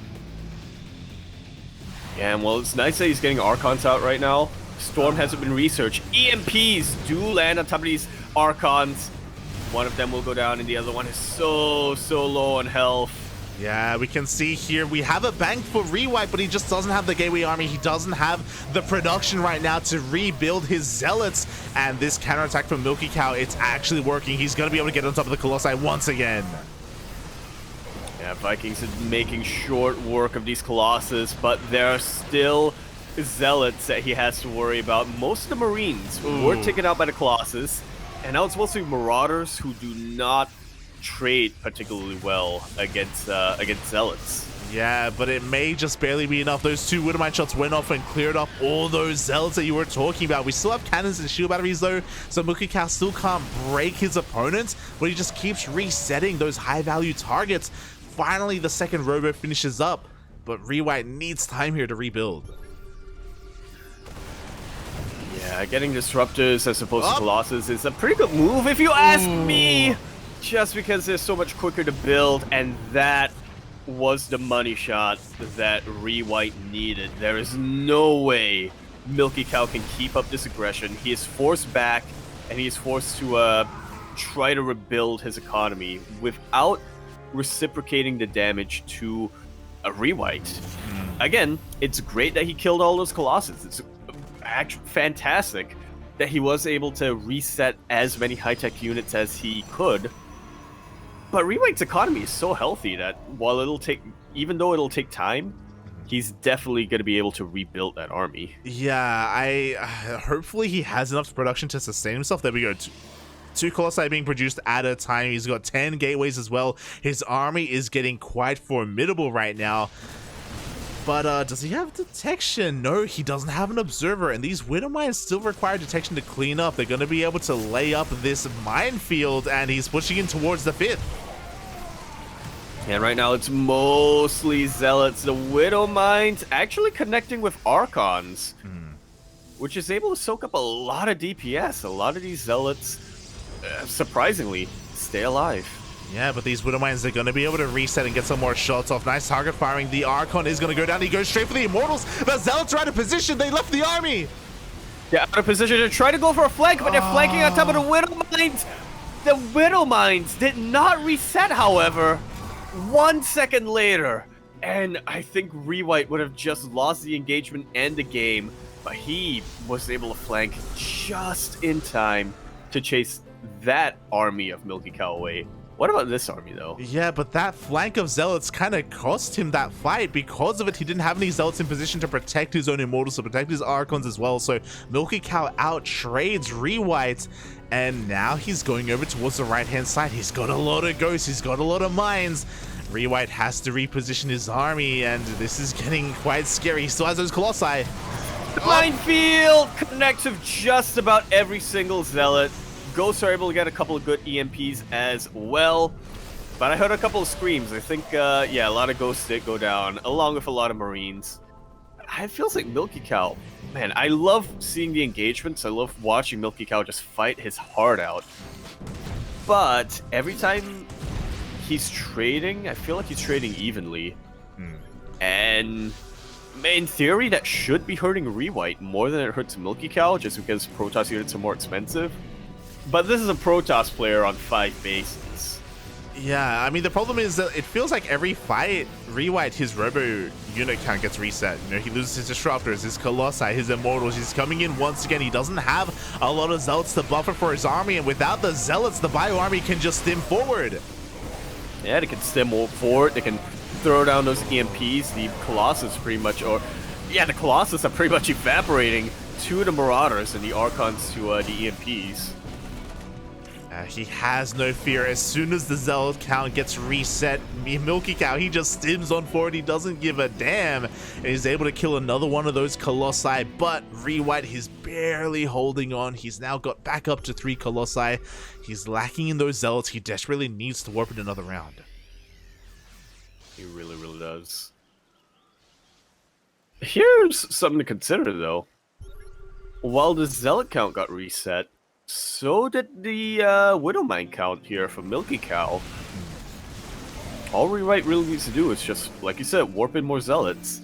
But this time, MilkiCow doesn't really have an easy answer to them like he did before. Exactly. We just see a bit of a Zealot run by, and finally MilkiCow is forced to respond and turn around. I think this is the first time in a long time where ReWhite is able to apply a little bit of pressure to this Terran player. But look at MilkiCow's economy. Like, he's on 5 bases of his own. He's ahead in workers. This is something you don't see too often at all in TVP. Usually it's the Protoss that's ahead in economy, and now it's the Terran. Yeah. It's not just 5 bases, mind you. It's 4 orbital commands. Yeah. Think of how many more mules MilkiCow is going to be able to throw down. Yeah, and oh my god, ReWhite was out of position. He's forced to recall on the right-hand side. Meanwhile, at the same time, MilkiCow, because of his supply advantage, he just comes in on the left as well. Wow. Yeah, pretty much almost a wasted recall there from ReWhite as well. It's a recall that wasn't able to kill the harassing units and completely puts the Protoss army out of position. This 4th base is going to go down, and the 3rd base is not far behind.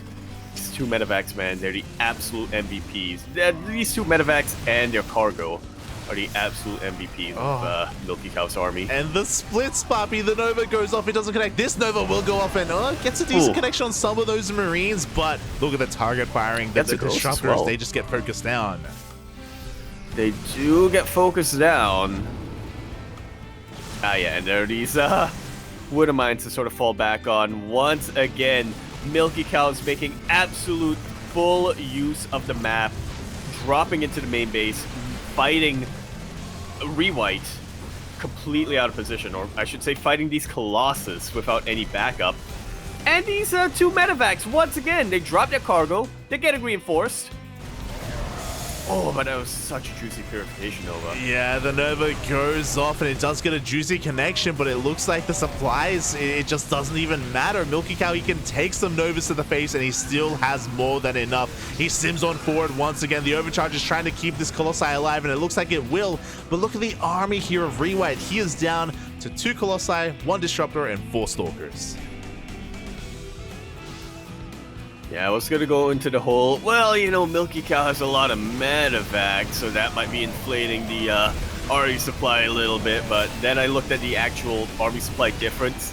It's 60 versus 20. I don't think medevacs are gonna be hurting MilkiCow that much.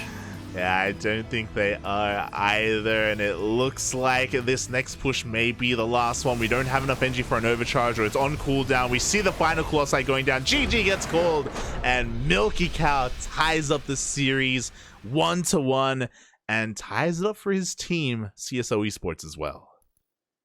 3-3. We're getting an ace match. Oh my god. I think for the first time, we didn't get an ace match yesterday. With Asher, we didn't get a single series that went all the way to game 7. So, yeah, we're going the distance here today. Wow. Yeah, 2 very, very... I just want to echo what we were talking about at kind of the start of this match. These are definitely players who are very, very comparable to one another. Mm-hmm.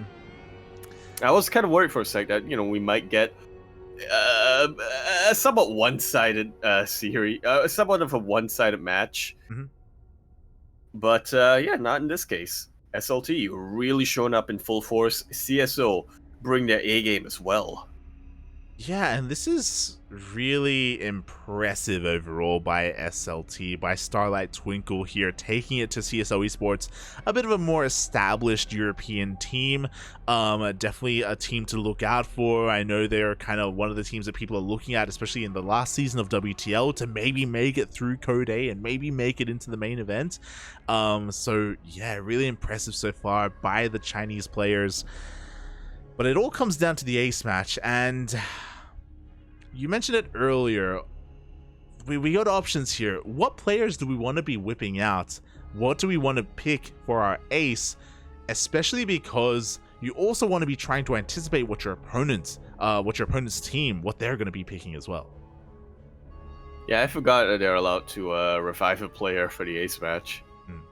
I just assumed it would be the players who haven't died yet, but yeah, I guess we'll find out pretty soon. I imagine you've already found out unless a replay cast, but no, I haven't looked. Oh, okay. Yeah, I'm pretty interested as well. You said earlier, I think Trifax and YoungYakov. I think that makes the most sense. But in the ZVZ, Trifax and Hyperion. Hyperion, yeah. We saw how well Hyperion did in his earlier ZVZ against YoungYakov. So, is it a wise choice to throw in a Zerg against him? You know, that's kind of my train of thought. Oh my! I was not expecting this. Oh. I gotta try to guess before I click the accept button. I'm gonna say it's MilkiCow versus JoliwaLoves. Oh my! That's wild, mate. You got one of them. Okay. Let's go, Bobby. Let's go. Yes. So we're gonna be seeing Hyperion, and he's going up against MilkiCow. That's crazy. I gotta be real honest, like, this is what I was hoping for. I just want more MilkiCow. And I just want more MilkiCow, and I just want more Hyperion. Two very unhinged players are coming out here. I definitely think MilkiCow kind of takes a cake when it comes to, you know, overall craziness and that wild card factor, but Hyperion just looked so solid in his series against YoungYakov that I want to say he's favored, but then again, that was a CVZ. That was he on CVT. That's the thing, right? I think overall Hyperion is a solid pick. I do think that he's probably the best player on Starlight Twinkle. But I think this is really smart from CSO Esports. I think they're going for the snipe here. And in a best of one, I think that is where MilkiCow thrives. You know, he is chaos incarnate in the European region. So what's he gonna do here in the TVZ? What kind of crazy build is he gonna whip out? I just realized MilkiCow's portrait in game is Haas as well. So fitting. As we jump into our ace match here on Ancient Cistern, it is going to be a best of one TVZ between MilkiCow and Hyperion. And speaking of Hyperion, in the bottom left-hand corner of the map, spawning all the way in the bottom left-hand corner, we have a blue Terran player sending out two SCVs coming down from the land of Russia, representing CSO Esports. We have MilkiCow. And spawning in the top right-hand corner of Ancient Cistern, we are going for a pool first opener representing Starlight Twinkle. It's the Chinese Zerg player. It is Hyperion. They are not holding anything back. He scouts. But unfortunately for MilkiCow, yeah, the Overlord is able to just barely see that barracks being built. Hyperion is going to be more than ready to defend. Okay, so a couple of things. The Overlord doesn't check to see if it's 2 Raxes or 3 Raxes, and depending on how many Raxes, it does elicit a different response if you go for a hatch first. But because we have a pool first opener here from Hyperion, he's going to have lings very quickly here, and he's going to be able to shut down any kind of bunkers before they get up and running, or at least he should. Yeah, that's usually the plan here. Luckily, he is able to make use of that 12 pool, getting a couple of lings. We should be seeing him trying to sort of camp the production and surround the Marines as they pop out. And here we go. The lings are on the way. The bunker just now starts, but there is no way for these bunkers to finish. They're just avoiding that SCV and going straight for these Marines, as you said, to get on top of the production to camp this. Oh, this poor Marine. Well, I say this poor Marine. It's kind of stuck between the barracks, but it's safe. Yeah. it keeps them safe, you know? Yeah, this was intentional. The Raxes are rallied into that little alcove, so that means that these Lings cannot camp the production. It means that the Marines are going to be able to take control of this location, but the SCVs get shut down. The bunker rush is ended. The bunker rush has ended. Hyperion is going for a counterattack, and this wall is not a wall. Okay, now it is. Whew. Oh, the wall is a wall. We have 3 Marines across the map here trying to apply some pressure. Hyperion is going for a counterattack. There's nothing at home to defend, so SCV is going to have to be pulled here to repair it. Yeah. MilkiCow is going to try to get a couple of Hellions out to try to defend against this. There's no repair on this one supply depot. There's no repair on this one supply depot. Now there's just enough of a repair to keep it alive. What about the other depot? What about the other depot? I mean, the Marines are rushing back home. Roaches are coming out, by the way. Hyperion, he did throw down a Roach Warren immediately after his first wave of Lings, and he has full map control. The repairs so far are looking pretty good, but these Roaches may just be it. I don't think Vanilla Marines can really hold a candle to them. It really can't, which is why we're seeing a Cyclone pop out right now. They'll try to deal with... It's gonna try to deal with the Roaches and ideally Overlords as well. Ooh. If Hyperion morphs them into Ravagers. This bunker will finish up. Yeah. And with that, MilkiCow stays alive. For now. He will survive. That was a bit of miscontrol by Hyperion. I don't know if you saw, but he actually accidentally attacked the rocks on the low ground, so wasted a shot there. The Cyclone is out, and with this Cyclone, these Roaches won't be able to do too much damage here. Oh, does barely save one of them, but Hyperion is forced to drone up. He's forced to back off. Yeah, which is not really what he wanted to do, going for this opening, but at the same time, building a second base is not really what MilkiCow wanted to do with his opening either. Yeah, you win some, you lose some. Yeah, Hyperion kind of read MilkiCow like a book, and he's definitely ahead at the moment. But we do see MilkiCow trading quite well here. This Cyclone is going to be able to kill all 4 of these Roaches. Oh my god. Wow. Now it's turning around. It's going to try to deal with the Overlord. Wow. Oh boy, yeah, exactly. So some nice value being taken here. CC is about to finish up, and MilkiCow's got a lot of catching up to do. He throws down a 3rd CC, so he is going to try and macro out of this. He's not going to try and transition into a 2-base all-in. Yeah, which I think is the right choice. He shut down the counterattack of Hyperion. He knows that at this point, Hyperion can't really do much other than expand and try to macro up as well, so... yeah, MilkiCow is just looking to meet that macro with an economy of his own. Oh, yeah, exactly. And depending on what Hyperion does, it's possible for MilkiCow to catch back up into this game. We'll see when the droning ends for Hyperion, because he's actually making Roaches. He's got 2 more Overlords on the way, so he's going to have plenty of free supply to work with. It's possible that Hyperion may be done droning. Oh, yeah, which is definitely worrisome for, which is definitely very worrisome right now for MilkiCow. He's just in the middle of his transition. Sure, he's got a tank. Sure, he's got a couple of Marines, but he's still building up the most of his production. I mean, he just swapped add-ons. Well, he didn't really swap add-ons here with his factory. He just lifted up, and now he's building a reactor. So there's only 1 tank. Yeah. For the foreseeable future. This is so greedy, by the way, to go for a single tank and to not go for Banshees. By the way, he knows that there are Roaches out there. He knows that Roach Tech is available, and the tank unsieges and goes to the low ground. No! MilkiCow's actually going pushing. For a push? What?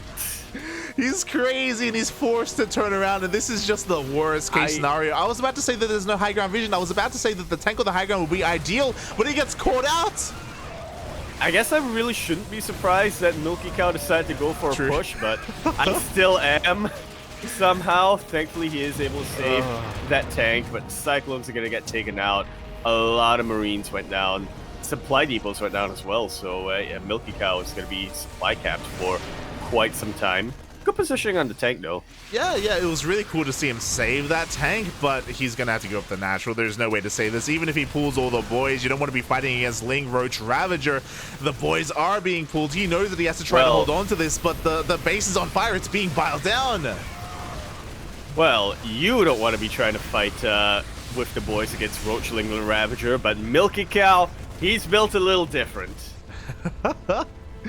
He is, and as a result, he's going to be losing 16 SCVs. He's going to be able to repair that CC, so it shouldn't burn down.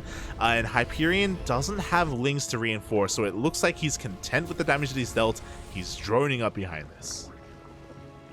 Yeah, and he might as well. I mean, he has more than twice the workers of MilkiCow right now.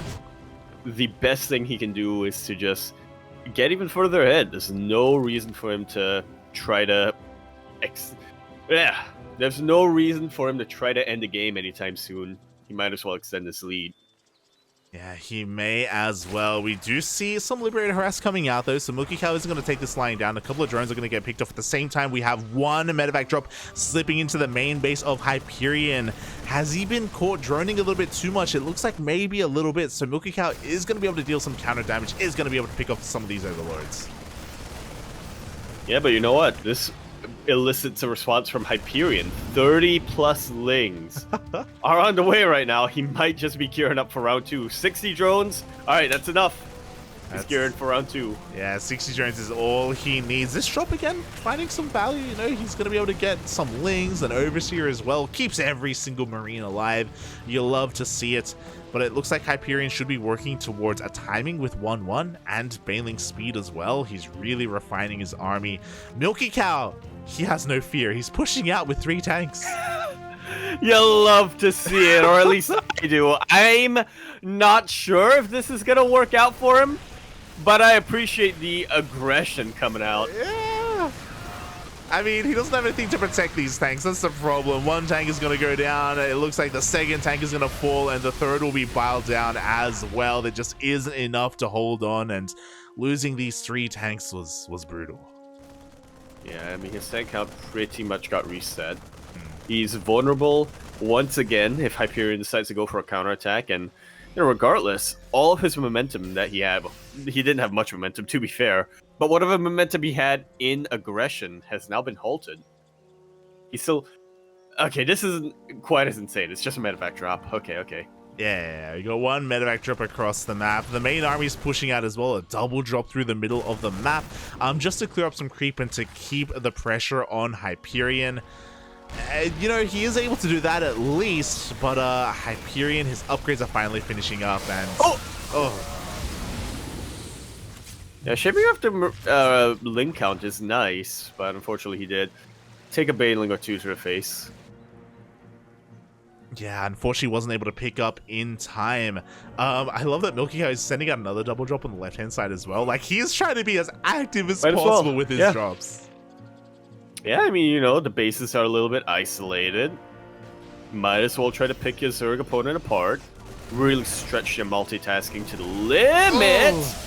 But you also have to be careful. You don't want to, you don't want to accidentally stretch your own multitasking beyond its limit. Exactly. That's the thing is, oh my god, the Baneling's connected as well on the left-hand side. It looks like there were enough Marines here. The target firing is pretty good, but the army shows up in time.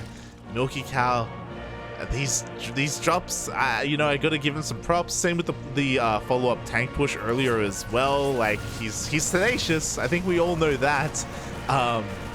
But we need more than just these drops. We need something else behind this. I mean, he's slowly working or building up that tank count back at home. He is, and he's also working on a 4th base right now. He's keeping Hyperion a little bit distracted. If MilkiCow can prevent Hyperion from getting a 5th of his own, then I think there's a chance for him. And that's what he's trying to do right now with these drops, but it's still going to be tough. I mean, just look at the supply difference. Look at how many more Lings, Banelings, these very, very mobile units Hyperion has. And look at how connected these bases are with creep. Yeah, I think we could probably argue and say that Hyperion, he probably could have taken a 5th, and he probably could have droned up to 80 workers by now, but he has been slowed down by all these drops. So because of that, MilkiCow is still kind of in this. As you pointed out, his army supply is still struggling, but his economy isn't looking too bad. He just needs to get a 4th base. If he can somehow establish a 4th, then, you know, maybe he can try to come back. Yeah, a fourth base will pretty much keep him in this game, or pretty much give him decent chances in this game. A fifth base, as long as he's able to hold it and as long as he's able to trade efficiently, will pretty much guarantee him a victory.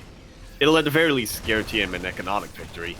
Yeah, and even here in the main, like, he's been trading so well. He cleans up every single one of, well, almost every single one of those lings. Doesn't quite get the baneling, but like, he's been doing well for himself overall. Even doubles back into the main base just to pick up some of these fours. Yeah, whatever damage he can get done. I really like how you described MilkiCow earlier. Like, he is tenacious, picks up these Marines just before banelings can connect, and he's just, again, getting whatever damage he can. You know, this all stacks up in the long run, or at least ideally it stacks up for the Terran player. Is there a world? Can he establish this fourth? He's trying to land it on location.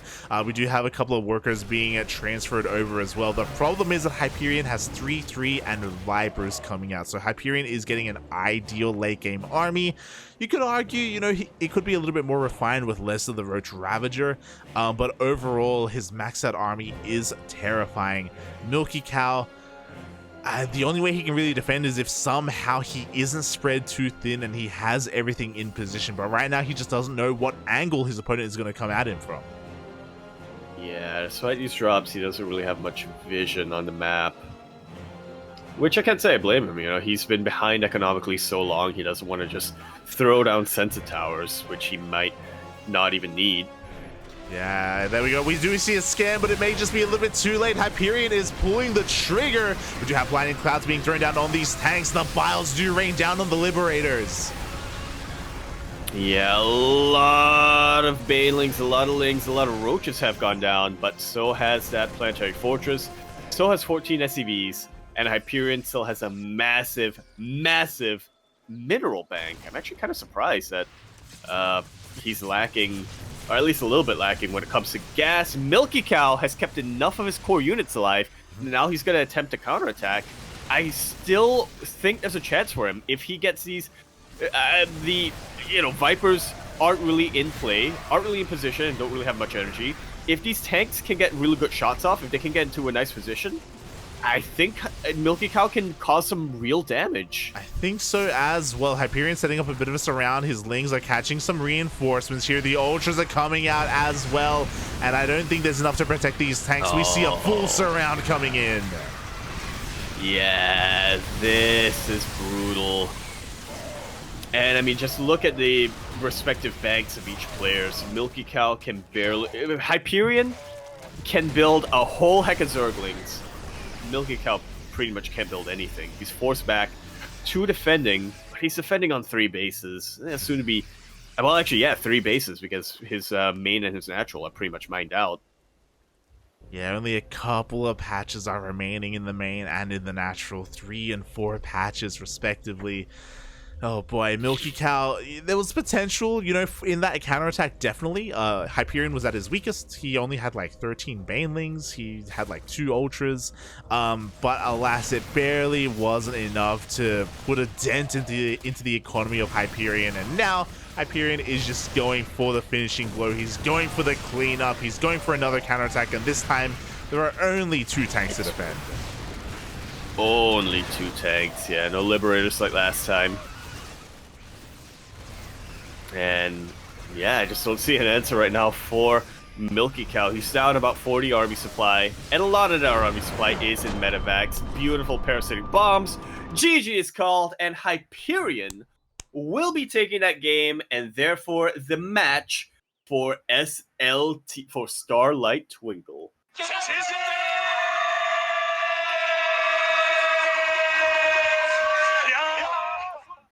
Very, very, very well played by both of our players here in the ace match, and for both teams overall in this entire match. I think this is probably the closest, well, I'm guessing anyway, since I didn't watch yesterday, but this has got to be the closest match that we've had so far. Yeah, I mean, it's the only one that has gone to the ace match so far, right? So, there we go. GG, well played. Hyperion is really the star of SLT and of so far the broadcast. He put in a lot of work. He 2-0'd YoungYakov. He took down MilkiCow as well here as in the ace match. He definitely is the ace player here. And I'm really impressed. I'm really happy to see Hyperion coming into his own and getting some solid results. Shout out to CSO Esports. Their lineup was pretty powerful. YoungYakov, Trifax, and MilkiCow. Like, that's a pretty solid team. And they were coming in here as the favorites. But yeah, they weren't really expecting SLT to put up as much of a fight as they did. And shout out to the captain of CSO, by the way, because bringing out MilkiCow in the ace, that took a lot of balls. that was a wild ace pick, man. That was crazy. Oh my god. Thanks, Carlin. I don't think he's affiliated with them anymore. Oh my god. Yeah, it was a wild pick. It didn't quite work out for them in the end, but it still wasn't a bad choice to make there.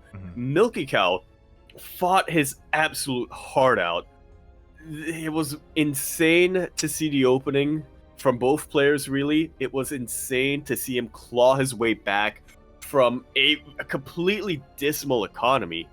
I think it did kind of come down to, in the end, the fact that I think MilkiCow wasn't really certain what kind of army composition he had to face. He was getting Liberators, which worked really, really well against a typical Zergling composition, or in this meta anyway, when you're expecting Lurkers, but not so much against the Lingbane Roach, and especially Vipers. I think if he knew what tech and what kind of composition Hyperion was going for, he might have tried to get Ghost instead, but yeah, wasn't quite able to in the end. Yeah, you could definitely argue as well that unfortunately MilkiCow was a little bit too predictable. It was very smart of Hyperion to open up pool first this game, anticipating that MilkiCow would cheese him, and MilkiCow is a cheesy player. You know, it's what we expected him to do, and it's what Hyperion clearly expected him to do as well. So unfortunately, we did see that MilkiCow kind of played into his own hands and had a rough start as a result. So, oh boy, MilkiCow gonna have to expand his horizons a little bit when it comes to his play style, if he's going to be competing in these events a little bit more often. You say that, but well, actually, yeah, that's kind of true. I was gonna say, you know, he has a lot of different types of cheeses and openings behind his belt, but yeah, I guess you are kind of right that after the initial openings, MilkiCow does play in this hyper aggressive style that, at least from what I've seen, doesn't quite work out for him. I think he had a lot more success when he, you know, was playing defensively, at least in this TVZ. He found a lot more success. In the TVP, hyper aggression worked out so well for him. It did. Game number 2. It really did. Regardless, GG well played to all the players that did compete here in our first match. But that is only one series. We have a second one lined up as well. After a bit of a break, we are going to be jumping into Psystorm Gaming versus Platinum Heroes. Ooh, the big boys, you could argue. Yeah. Enjoy the tuck tape, get some refreshments, blow your nose, whatever you need to do. We'll be back very, very soon. There you go.